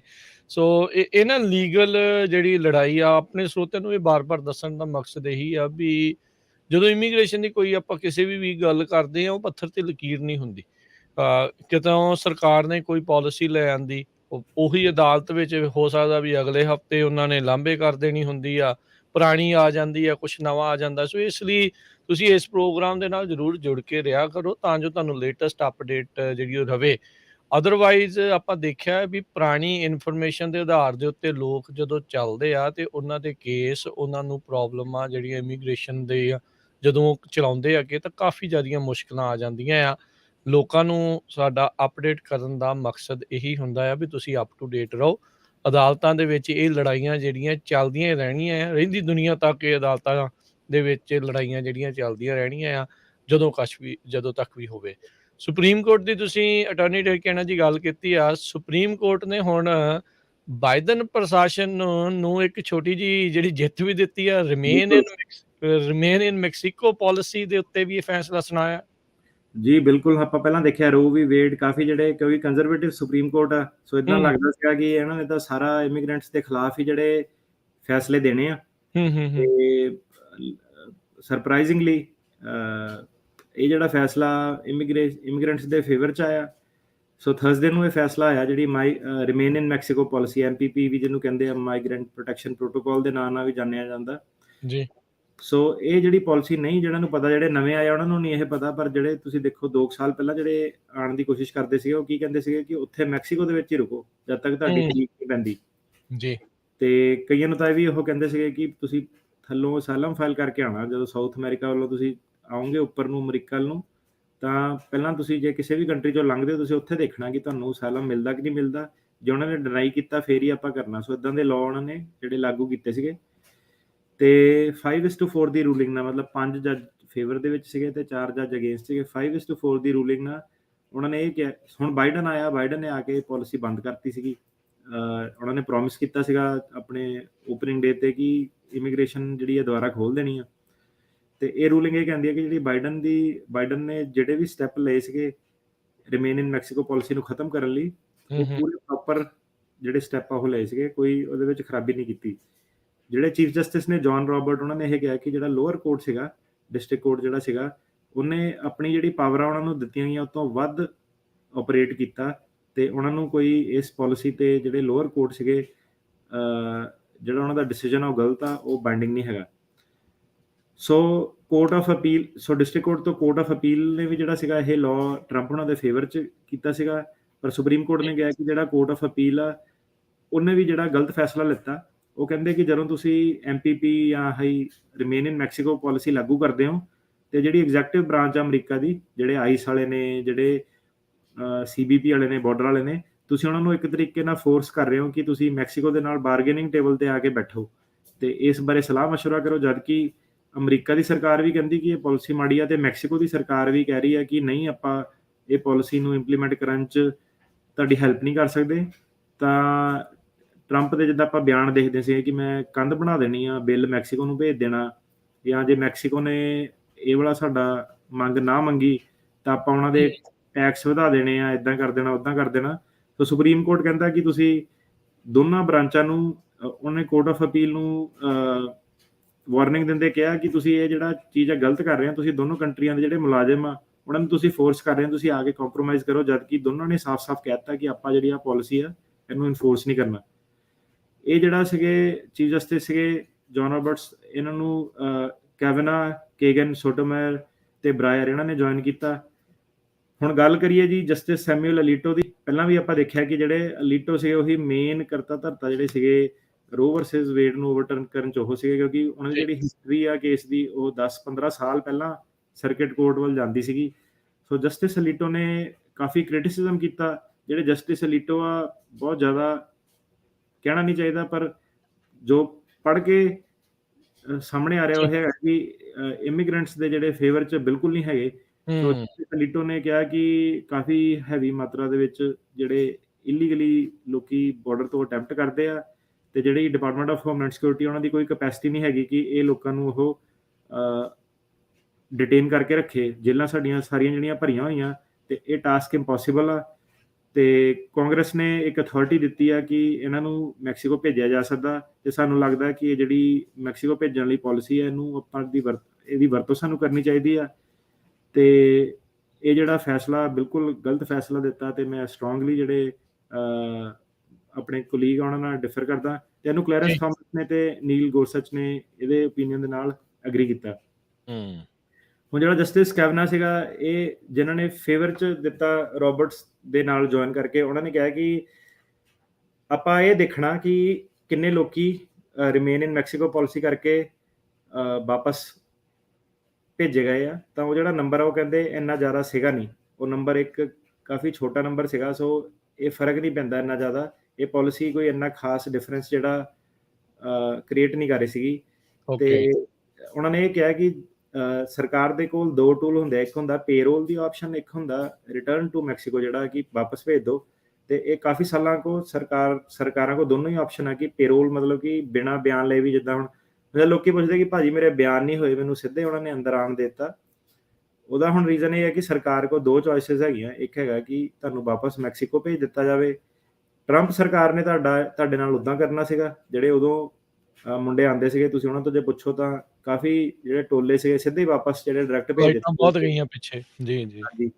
ਤੇ ਹੁਣ ਜਿਹੜੀ ਤਾਂ ਦੋ ਇਹਨਾਂ ਕੋਲ ਚੋਇਸਿਸ ਹੁੰਦੀਆਂ, ਇੱਕ ਹੁੰਦਾ ਕਿ ਵਾਪਸ ਭੇਜ ਦਿਓ, ਤਾਂ ਦੂਜੀ ਇਹਨਾਂ ਕੋਲ ਹੈਗੀ ਕਿ ਜੇ ਤੁਹਾਡੀ ਜੇਲ੍ਹਾਂ ਭਰੀਆਂ ਹੋਈਆਂ ਜਾਂ ਤੁਹਾਡੇ ਕੋਲ ਹੀਅਰਿੰਗ ਦੇਣ ਦਾ ਟਾਈਮ ਨਹੀਂ ਹੈ, ਤੁਸੀਂ ਉਹਨਾਂ ਨੂੰ ਪੈਰੋਲ ਕਰ ਸਕਦੇ ਆ ਕਿ ਬਿਨਾਂ ਬਿਆਨ ਦਿੱਤੇ ਤੁਸੀਂ ਉਹਨਾਂ ਨੂੰ ਛੱਡ ਸਕਦੇ ਆ। ਸੋ ਇਹ ਸਰਕਾਰ ਨੇ ਚੂਜ਼ ਕੀਤਾ ਕਿ ਉਹਨਾਂ ਨੇ ਪੈਰੋਲ ਕਰਕੇ ਅਮਰੀਕਾ ਦੇ ਵਿੱਚ ਤੁਹਾਨੂੰ ਜਿਹੜਾ ਰਿਲੀਜ਼ ਉਹ ਕਰਨਾ, ਤੇ ਤਾਂ ਕਰਕੇ ਜਿਹੜੇ ਪੈਰੋਲ ਆ ਉਹ ਜ਼ਿਆਦਾ ਮਿਲ ਰਹੇ ਆ। ਤੇ ਉਹ ਫਿਰ ਸਰਕਾਰ ਜ਼ਰੂਰੀ ਨਹੀਂ ਸਮਝਦੀ ਕਿ ਬਿਆਨ ਵੀ ਉਹਨਾਂ ਨੇ ਤੁਹਾਡੇ ਕਰਨੇ ਆ, ਤਾਂ ਕਰਕੇ ਜਿਹੜੇ ਜਿੰਨੀ ਜਨਤਾ ਹੁਣ ਆ ਰਹੀ ਆ ਕਿਸੇ ਦੇ ਜਿਹੜੇ ਬਿਆਨ ਆ ਨਹੀਂ ਹੋ ਰਹੇ ਆ। ਪਰ ਆ ਕੇਸ ਨੂੰ ਹੋਰ ਅੱਗੇ ਡਿਸਕਸ ਕਰਨ ਤੋਂ ਪਹਿਲਾਂ ਇੱਕ ਆਹ ਗੱਲ ਦੱਸ ਦਈਏ ਕਿ ਹੁਣ ਜਿੱਦਾਂ ਕਈ ਵਾਰੀ ਸਾਡੇ ਕੋਲ ਕਲਾਇੰਟ ਆਉਂਦਾ, ਤੁਹਾਨੂੰ ਪੁੱਛਿਆ ਕਿ ਤੇਰਾ ਕੀ ਸਟੇਟਮੈਂਟ ਹੈ ਨਾ, ਕੀ ਤੇਰੇ ਨਾਲ ਹੋਇਆ, ਤਾਂ ਕਈ ਵਾਰੀ ਬੰਦਾ ਬਲੈਂਕ ਆਊਟ ਹੋ ਜਾਂਦਾ ਕਿ ਮੈਨੂੰ ਪਤਾ ਨਹੀਂ ਕਿੱਦਾਂ। ਸੋ ਇੱਦਾਂ ਕਿ ਜਦੋਂ ਤੁਸੀਂ ਆਉਂਦੇ ਆ, ਕੋਈ ਵੀ ਬੰਦਾ ਜਿਹੜਾ ਹੈਗਾ ਉਹ ਬਾਰਡਰ ਟੱਪਣ ਦੀ ਮੈਂ ਕਿਸੇ ਨੂੰ ਨਹੀਂ ਸਲਾਹ ਦੇ ਸਕਦਾ, ਪਰ ਜਿਹੜਾ ਬੰਦਾ ਆਪਣੇ ਲੈਵਲ ਤੇ ਬਾਰਡਰ ਟੱਪ ਰਿਹਾ ਵਾ ਉਹ ਇਹ ਮੰਨ ਕੇ ਆਵੇ ਕਿ ਉਹਦੇ ਬਿਆਨ ਹੋ ਸਕਦੇ ਆ, ਕਿਸੇ ਵੀ ਟਾਈਮ ਉਹ ਪੁੱਛਿਆ ਜਾ ਸਕਦਾ। ਠੀਕ ਆ, ਹੁਣ ਉਹ ਪੁੱਛਦੇ ਆ ਨਹੀਂ ਪੁੱਛਦੇ ਆ ਉਹ ਅਲੱਗ ਚੀਜ਼ ਆ, ਪਰ ਤੁਹਾਨੂੰ ਹਰ ਵੇਲੇ ਆਪਣੇ ਜਿਹੜੇ ਬਿਆਨ ਆ ਪਤਾ ਹੋਣੇ ਚਾਹੀਦੇ ਆ। ਸੋ ਦੂਜਾ ਸਵਾਲ ਜਿਹੜਾ ਕਾਫੀ ਕਲਾਇੰਟਸ ਕੋ ਆ ਰਿਹਾ, ਉਹਨਾਂ ਨੂੰ ਜਦੋਂ ਤਰੀਕ ਹੁਣ ਮਿਲਦੀ ਆ, ਉਹਨਾਂ ਨੂੰ ਲੱਗਦਾ ਕਿ ਜਿਹੜਾ ਨਵਾਂ ਵਾਲਾ ਰੂਲ ਸੀਗਾ ਜਿਹਦੇ ਵਿੱਚ ਕਿ 6 ਮਹੀਨਿਆਂ ਦੇ ਵਿੱਚ ਉਹਨਾਂ ਨੇ ਫੈਸਲਾ ਕਰ ਦੇਣਾ, ਹੁਣ ਇਹ ਬੜੀ ਕਨਫਿਊਜ਼ਨ ਉਹਨਾਂ ਨੂੰ ਲੱਗਦਾ ਕਿ ਮੈਨੂੰ ਦੁਬਾਰਾ ਉਹਨਾਂ ਨੇ ਬੁਲਾਇਆ ਕਿ ਮੇਰੇ ਬਿਆਨ ਹੋਣਗੇ ਕਿ ਸਿਰਫ ਮੈਨੂੰ ਹਾਜ਼ਰੀ ਦੇਣ ਲਈ ਬੁਲਾਇਆ। ਸੋ ਕਹਿਣ ਦਾ ਮਤਲਬ ਆ ਕਿ ਜਿਹੜਾ ਮਈ 31 ਤੋਂ ਬਾਅਦ ਜਿਹੜਾ ਉਹਨਾਂ ਨੇ ਰੂਲ ਆ 6 ਮਹੀਨੇ ਵਾਲਾ ਉਹ ਇੰਪਲੀਮੈਂਟ ਕਰਤਾ। ਸਾਰਿਆਂ ਤੇ ਨਹੀਂ ਕਰ ਸਕਦੇ, ਕਈਆਂ ਤੇ ਉਹਨਾਂ ਨੇ ਕਰਨਾ। ਸੋ ਹੁਣ ਆਉਣ ਵਾਲੇ ਮਹੀਨਿਆਂ ਦੇ ਵਿੱਚ ਇਹ ਹੈ ਕਿ ਜਿਹੜੇ ਨਵੇਂ ਬੰਦੇ ਆਏ ਆ ਉਹਨਾਂ ਨੂੰ ਜੇ ਦੁਬਾਰਾ ਹਾਜ਼ਰੀ ਦੇਣ ਲਈ ਕਹਿੰਦੇ ਆ ਉਹ, ਤਾਂ ਕਈ ਉਹਨਾਂ ਕੋਲ ਉਹ ਬਿਆਨ ਐਕਸਪੈਕਟ ਕਰੂਗੇ। ਸੋ ਕਹਿਣ ਦਾ ਮਤਲਬ ਹੈ ਕਿ ਜੋ ਤੁਹਾਡੀ ਸਟੇਟਮੈਂਟ ਆ, ਡੈਕਲਰੇਸ਼ਨ ਆ, ਜਿਹਨੂੰ ਤੁਸੀਂ ਸਟੋਰੀ ਕਹਿੰਦੇ ਆ, ਬਿਆਨ ਕਹਿੰਦੇ ਆ, ਉਹ ਤੁਹਾਨੂੰ ਜਦੋਂ ਤੁਸੀਂ ਧਿਆ ਲਿਆ ਕਿ ਅਮਰੀਕਾ ਵੱਲ ਜਾਣਾ, ਤੁਹਾਨੂੰ ਉਹ ਪਤਾ ਹੋਣੇ ਚਾਹੀਦੇ ਆ। ਠੀਕ ਆ, ਸੋ ਉਹ ਵਾਲਾ ਰਿਸਕ ਲੈ ਕੇ ਨਾ ਆਇਓ। ਸੋ ਜਿਹੜੀ ਡਿਪਾਰਟਮੈਂਟ ਆਫ ਹੋਮਲੈਂਡ ਸਿਕਿਉਰਿਟੀ ਆ, ਉਹਨੇ ਸੁਪਰੀਮ ਕੋਰਟ ਦੀ ਡਿਸੀਜਨ ਤੋਂ ਬਾਅਦ ਸੋ ਪਹਿਲਾਂ ਤਾਂ ਇਹ ਸੀਗਾ ਕਿ ਕੈਨ ਪੈਕਸਟਨ, ਜਿਹਨੇ ਟੈਕਸਸ ਦਾ ਅਟਰਨੀ ਜਨਰਲ ਸੀਗਾ, ਜਿਹਨੇ ਸਾਰਾ ਲਾਸੂਟ ਫਾਈਲ ਕੀਤਾ ਸੀਗਾ, ਉਹ ਕਹਿੰਦਾ ਕਿ ਬਹੁਤ ਮਾੜਾ ਫੈਸਲਾ ਓਬਵੀਅਸਲੀ। ਤੇ ਜਿਹੜਾ ਡਿਪਾਰਟਮੈਂਟ ਆਫ ਹੋਮਲੈਂਡ ਸਿਕਿਉਰਿਟੀ ਆ, ਬਾਈਡਨ ਸਰਕਾਰ ਆ, ਉਹ ਕਹਿੰਦੀ ਕਿ ਬਹੁਤ ਵਧੀਆ, ਆਪਾਂ ਪ੍ਰਸ਼ੰਸਾ ਕਰਦੇ ਹਾਂ ਕਿ ਸੁਪਰੀਮ ਕੋਰਟ ਨੇ ਇਹ ਸਾਡੇ ਫੇਵਰ 'ਚ ਜਿਹੜਾ ਫੈਸਲਾ ਦਿੱਤਾ, ਤੇ ਉਹ ਕਹਿੰਦੇ ਕਿ ਆਪਾਂ ਹੁਣ ਅੱਗੇ ਜਾ ਕੇ ਇਹਨੂੰ ਫਟਾਫਟ ਜਿਹੜਾ ਰੂਲ ਆ ਇਹਨੂੰ ਕੈਂਸਲ ਕਰਾਂਗੇ। ਤੇ ਜਿਹੜਾ ਬਾਈਡਨ ਸਰਕਾਰ ਸੀਗੀ, ਜਦੋਂ ਉਹਨਾਂ ਨੇ ਆਫਿਸ ਸੰਭਾਲਿਆ ਤੇ ਉਹਨਾਂ ਨੇ ਕਿਹਾ ਸੀਗਾ ਕਿ ਬਾਰਡਰ ਦੇ ਉੱਤੇ ਕਾਫੀ ਡੇਂਜਰਸ ਕੰਡੀਸ਼ਨਸ ਹੋ ਗਈਆਂ ਤੇ ਕਾਫੀ ਜਿਹੜੇ ਮਾਈਗ੍ਰੈਂਟ ਸੀਗੇ, ਕਿਉਂਕਿ ਉਹਨਾਂ ਨੂੰ ਉੱਥੇ ਟੈਂਟ ਲਾ ਕੇ ਰਹਿਣਾ ਪੈ ਰਿਹਾ ਸੀਗਾ, ਕਾਫੀ ਜ਼ਿਆਦਾ ਉੱਥੇ sexual assault, attack, robbery, kidnapping, rapes ਵੀ ਇਵਨ 100 ਤੋਂ ਵੱਧ ਬੰਦਿਆਂ ਦੇ ਨਾਲ ਜਿਹੜੇ ਸੀਗੇ, ਇਨਕਲੂਡਿੰਗ ਜਿਹੜੇ ਇਮੀਗ੍ਰੇਸ਼ਨ ਲਾਇਰ ਸੀਗੇ ਜਾਂ ਹਿਊਮਨ ਰਾਈਟ ਐਡਵੋਕੇਟ ਸੀਗੇ, ਕਾਫੀ ਲੋਕਾਂ ਦੇ ਨਾਲ ਉਹਨਾਂ ਦਾ ਕ੍ਰਾਈਮ ਹੋਏ ਇਸ ਪ੍ਰੋਗਰਾਮ ਕਰਕੇ। ਸੋ ਬਾਈਡਨ ਸਰਕਾਰ ਨੇ ਕਿਹਾ ਸੀਗਾ ਕਿ ਆਪਾਂ ਤਾਂ ਕਰਕੇ ਜਿਹੜਾ ਡੇਂਜਰਸ ਪ੍ਰੋਗਰਾਮ ਆ, ਆਪਾਂ ਇਹਨੂੰ ਇੰਪਲੀਮੈਂਟ ਨਹੀਂ ਜਿਹੜਾ ਉਹ ਕਰ ਸਕਦੇ ਹਾਂ। ਤੇ ਹੁਣ ਆਪਾਂ ਦੇਖਦੇ ਹਾਂ ਕਿ ਅੱਗੇ ਕਿੱਦਾਂ ਇਹਨੂੰ ਪੂਰਾ ਹੀ ਜਿਹੜੀ ਬਾਰਡਰ ਜਿਹੜਾ ਇਹ ਕਿੱਦਾਂ ਤੇ ਕਦੋਂ ਖੋਲਦੇ ਆ। ਤੇ ਆਲਰੇਡੀ ਦੱਸਦੇ ਜਾਈਏ ਕਿ ਮਈ ਦੇ ਵਿੱਚ ਰੈਕਡ ਨੰਬਰ ਕੀ ਹਿਸਟੋਰਿਕਲੀ ਰੈਕਡ ਨੰਬਰ ਜਿਹੜੇ ਇਮੀਗ੍ਰੈਂਟ ਸੀਗੇ ਇੱਕੋ ਮਹੀਨੇ ਦੇ ਵਿੱਚ ਆਏ ਆ, ਤੇ ਅਜੇ ਇਹ ਜਿਹੜੇ ਰੈਕਡ ਆ ਇਹ ਬਣਦੇ ਤਾਂ ਕਿ ਇਹ ਟੁੱਟਣ। ਸੋ ਹੁਣ ਇਹ ਹੈ ਕਿ ਉਹਨਾਂ ਨੂੰ ਇਹ ਲੱਗ ਰਿਹਾ ਕਿ ਹੁਣ ਹੋਰ ਜ਼ਿਆਦਾ ਜਿਹੜੀ ਕੁਆਂਟੀਟੀ ਦੇ ਵਿੱਚ ਲੋਕੀ ਜਿਹੜੇ ਆ ਉਹ ਆਉਗੇ। ਉਹਨਾਂ ਨੇ ਵਾਰਨਿੰਗ ਦਿੱਤੀ ਹੈ ਕਿ ਗਰਮੀਆਂ ਦੇ ਵਿੱਚ ਨਾ ਉਹ ਕਾਫੀ ਡੈਥਸ ਵੀ ਹੋ ਰਹੀਆਂ, ਪਰ ਕ੍ਰਾਈਸਿਸ ਇੰਨਾ ਜ਼ਿਆਦਾ ਕਿ ਲੋਕੀ ਆਣੋਂ ਨਹੀਂ ਹਟੂਗੇ। ਜੀ ਜੀ ਬਿਲਕੁਲ। ਤੇ ਇੱਥੇ ਆਪਾਂ ਇੱਕ ਛੋਟੀ ਜਿਹੀ ਬ੍ਰੇਕ ਲੈ ਲੈਂਦੇ ਹਾਂ, ਤੇ ਹੋਰ ਵੀ ਬਹੁਤ ਸਾਰੀਆਂ ਜਿਹੜੀਆਂ ਇਮੀਗ੍ਰੇਸ਼ਨ ਦੀਆਂ ਖਬਰਾਂ ਆ ਸਰੋਤਿਓ, ਉਸ ਦੇ ਉੱਤੇ ਆਪਾਂ ਨਜ਼ਰ ਜਿਹੜੀ ਉਹ ਮਾਰਾਂਗੇ। ਜੁੜੇ ਰਹੋ ਇੱਦਾਂ ਪੰਜਾਬੀ ਰੇਡੀਓ USA ਦੇ ਨਾਲ। ਮਿਲਦੇ ਹਾਂ ਇੱਕ ਛੋਟੀ ਜਿਹੀ ਬ੍ਰੇਕ ਤੋਂ ਬਾਅਦ 'ਚ।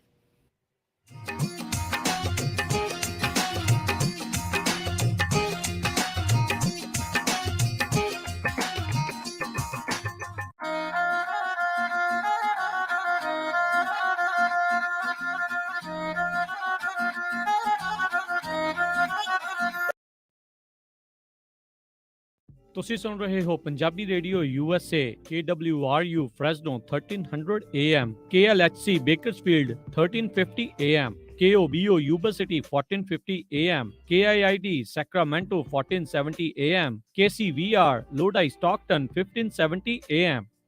ਪੰਜਾਬੀ ਰੇਡੀਓ USA ਤੇ ਪੰਜਾਬੀ ਕਲਚਰਲ ਸੈਂਟਰ ਫ੍ਰੈਸਨੋ ਬੜੇ ਮਾਣ ਦੇ ਨਾਲ ਪੇਸ਼ ਕਰਦੇ ਹਨ ਸਾਲਾਨਾ ਬੱਚਿਆਂ ਦਾ ਆਰਟ ਕੈਂਪ, ਜੋ ਕਿ 11 ਜੁਲਾਈ ਤੋਂ 16 ਜੁਲਾਈ ਤੱਕ ਹੋਵੇਗਾ, ਜਿਸ ਵਿੱਚ 8 ਸਾਲ ਤੋਂ 18 ਸਾਲ ਦੇ ਬੱਚਿਆਂ ਨੂੰ ਤੁਸੀਂ ਰਜਿਸਟਰ ਕਰਵਾ ਸਕਦੇ ਹੋ। ਬੱਚਿਆਂ ਨੂੰ ਇਸ ਆਰਟ ਕੈਂਪ ਦੇ ਵਿੱਚ ਪ੍ਰਸਿੱਧ ਨੌਜਵਾਨ ਕਲਾ ਅਧਿਆਪਕ ਪਰਮ ਸਿੰਘ ਕੈਨੇਡਾ ਵਾਲੇ ਸਿਖਲਾਈ ਦੇਣਗੇ। ਤੁਸੀਂ ਵੀ ਆਪਣੇ ਬੱਚਿਆਂ ਨੂੰ ਇਸ ਆਰਟ ਕੈਂਪ ਦੇ ਵਿੱਚ ਰਜਿਸਟਰ ਕਰਵਾ ਸਕਦੇ ਹੋ। ਅੱਜ ਹੀ ਕਾਲ ਕਰੋ 408 272 5200 4082725200।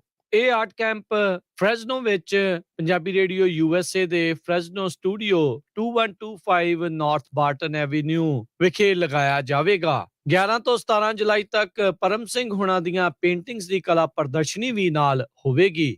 ਜੇਕਰ ਕਰਵਾਉਣਾ ਚਾਹੁੰਦੇ ਹੋ ਤੁਸੀਂ US ਇਮੀਗ੍ਰੇਸ਼ਨ ਦਾ ਕਿਸੇ ਵੀ ਤਰੀਕੇ ਦਾ ਕੰਮ, ਤਾਂ ਹਮੇਸ਼ਾ ਯਾਦ ਰੱਖੋ ਟੇਕੇਣਾ ਇਮੀਗ੍ਰੇਸ਼ਨ ਲਾ ਫਰਮ। ਫੈਮਿਲੀ ਪਟੀਸ਼ਨਸ, ਅਸਾਈਲਮ ਦੇ ਕੇਸਿਸ ਦੇ ਜਾਂ ਹੋਰ ਕਿਸੇ ਵੀ ਤਰੀਕੇ ਦੀ US ਇਮੀਗ੍ਰੇਸ਼ਨ ਦੇ ਕੰਮ ਦੇ ਲਈ ਕਾਲ ਕਰੋ ਅਟਾਰਨੀ ਜੇ ਟੇਕਿਆਣਾ 4159090503 415 909 0503। ਅਟਾਰਨੀ ਟੇਕਿਆਣਾ ਪੰਜਾਬੀ ਰੇਡੀਓ USA ਦੇ ਉੱਤੇ ਹਰ ਸ਼ਨੀਚਰਵਾਰ 9 ਤੋਂ 10:30 ਵਜੇ ਤੱਕ ਕੈਲੀਫੋਰਨੀਆ ਟਾਈਮ ਦੇ ਮੁਤਾਬਕ ਇਮੀਗ੍ਰੇਸ਼ਨ ਸ਼ੋਅ ਵੀ ਲੈ ਕੇ ਹਾਜ਼ਰ ਹੁੰਦੇ ਹਨ। ਲਾਈਫ ਇੰਸ਼ੋਰੈਂਸ, ਪਰਿਵਾਰ ਪ੍ਰਤੀ ਜ਼ਿੰਮੇਵਾਰੀ ਦਾ ਅਹਿਸਾਸ। ਆਪਣੇ ਜਾਣ ਪਿੱਛੋਂ ਪਰਿਵਾਰ ਨੂੰ ਆਰਥਿਕ ਤੌਰ ਤੇ ਮਜ਼ਬੂਤ ਛੱਡ ਕੇ ਜਾਓ। ਬੱਚਿਆਂ ਦੀ ਪੜ੍ਹਾਈ ਦੇ ਖਰਚੇ, ਮਾਰਗੇਜ ਦੇ ਫਿਕਰ ਤੋਂ ਆਪਣੇ ਪਰਿਵਾਰ ਨੂੰ ਬਚਾਉਣ ਲਈ ਅੱਜ ਹੀ ਆਪਣੀ ਲਾਈਫ ਇੰਸ਼ੋਰੈਂਸ ਕਰਵਾਓ। ਖਾਲਸਾ ਇੰਸ਼ੋਰੈਂਸ ਏਜੰਸੀ ਵਾਲੇ ਤੁਹਾਨੂੰ ਸੇਮ ਡੇ ਵਿਦਆਊਟ ਮੈਡੀਕਲ ਤੁਹਾਡੀਆਂ ਜ਼ਰੂਰਤਾਂ ਦੇ ਅਨੁਸਾਰ ਵਧੀਆ ਲਾਈਫ ਇੰਸ਼ੋਰੈਂਸ ਪਾਲਿਸੀ ਲੈ ਕੇ ਦੇਣਗੇ। ਫ੍ਰੀ ਕੋਟ ਦੇ ਲਈ ਹੋਰ ਜਾਣਕਾਰੀ ਦੇ ਲਈ ਅੱਜ ਹੀ ਕਾਲ ਕਰੋ ਖਾਲਸਾ ਇੰਸ਼ੋਰੈਂਸ ਏਜੰਸੀ 4082722500 408 272 2500। ਸ਼ਰਤਾਂ ਲਾਗੂ। California licence number 0F89805।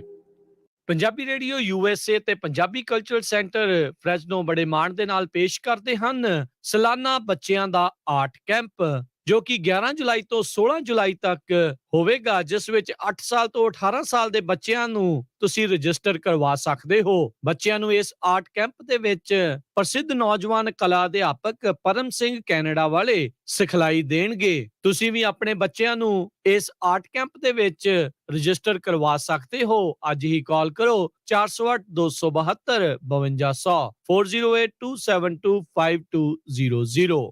ਇਹ ਆਰਟ ਕੈਂਪ ਫ੍ਰੈਜ਼ਨੋ ਵਿੱਚ ਪੰਜਾਬੀ ਰੇਡੀਓ USA ਦੇ ਫ੍ਰੈਜ਼ਨੋ ਸਟੂਡੀਓ 2125 ਨਾਰਥ ਬਾਰਟਨ ਐਵੀਨਿਊ ਵਿਖੇ ਲਗਾਇਆ ਜਾਵੇਗਾ। 11 ਤੋਂ 17 ਜੁਲਾਈ ਤੱਕ ਪਰਮ ਸਿੰਘ ਹੁਣਾਂ ਦੀਆਂ ਪੇਂਟਿੰਗਸ ਦੀ ਕਲਾ ਪ੍ਰਦਰਸ਼ਨੀ ਵੀ ਨਾਲ ਹੋਵੇਗੀ।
ਪੰਜਾਬੀ ਰੇਡੀਓ USA ਸੁਣ ਰਹੇ ਸਾਰੇ ਹੀ ਮਾਣਯੋਗ ਅਤੇ ਸਤਿਕਾਰ ਸਰੋਤਿਆਂ ਨੂੰ ਇੱਕ ਵਾਰੀ ਫੇਰ ਨਿੱਘੀ ਜੀ ਆਇਆਂ ਨੂੰ ਸਭ ਦਾ ਸਵਾਗਤ ਹੈ। ਸਰੋਤੇ ਪ੍ਰੋਗਰਾਮ ਦੇ ਵਿੱਚ ਚੱਲ ਰਿਹਾ ਜੀ ਅਪਡੇਟ ਅਮਰੀਕਾ ਦੇ ਵਿੱਚ ਅੱਜ US ਇਮੀਗ੍ਰੇਸ਼ਨ ਦੀਆਂ ਗੱਲਾਂ ਪਤਾ ਕਰ ਰਹੇ ਹਾਂ। US ਇਮੀਗ੍ਰੇਸ਼ਨ ਦੇ ਅਟਾਰਨੀ ਜੇ ਟਿਰਕੇਣਾ ਜੀ ਆਪਣੇ ਨਾਲ ਜੁੜੇ ਨੇ। ਅਟਾਰਨੀ ਟਿਰਕੇਣਾ ਜੀ ਸਵਾਗਤ ਹੈ ਇੱਕ ਵਾਰੀ ਫੇਰ। ਸਤਿ ਸ਼੍ਰੀ ਅਕਾਲ ਜੀ। ਸਤਿ ਸ਼੍ਰੀ ਅਕਾਲ ਜੀ। ਜੀ ਸੋ ਸਰੋਤਿਓ ਜਿੱਦਾਂ ਇਸ ਤੋਂ ਪਹਿਲਾਂ ਦੱਸ ਕੇ ਹਟੇ ਬ੍ਰੇਕ ਤੋਂ ਪਹਿਲਾਂ ਵੀ ਸੁਪਰੀਮ ਕੋਰਟ ਨੇ ਜਿਹੜੀ MPP ਸੀਗੀ ਰਿਮੇਨ ਇਨ ਮੈਕਸੀਕੋ ਪਾਲਿਸੀ ਉਸ ਨੂੰ ਕਿਹਾ ਆ ਵੀ ਉਹ ਤੁਸੀਂ ਹਟਾ ਸਕਦੇ ਆ।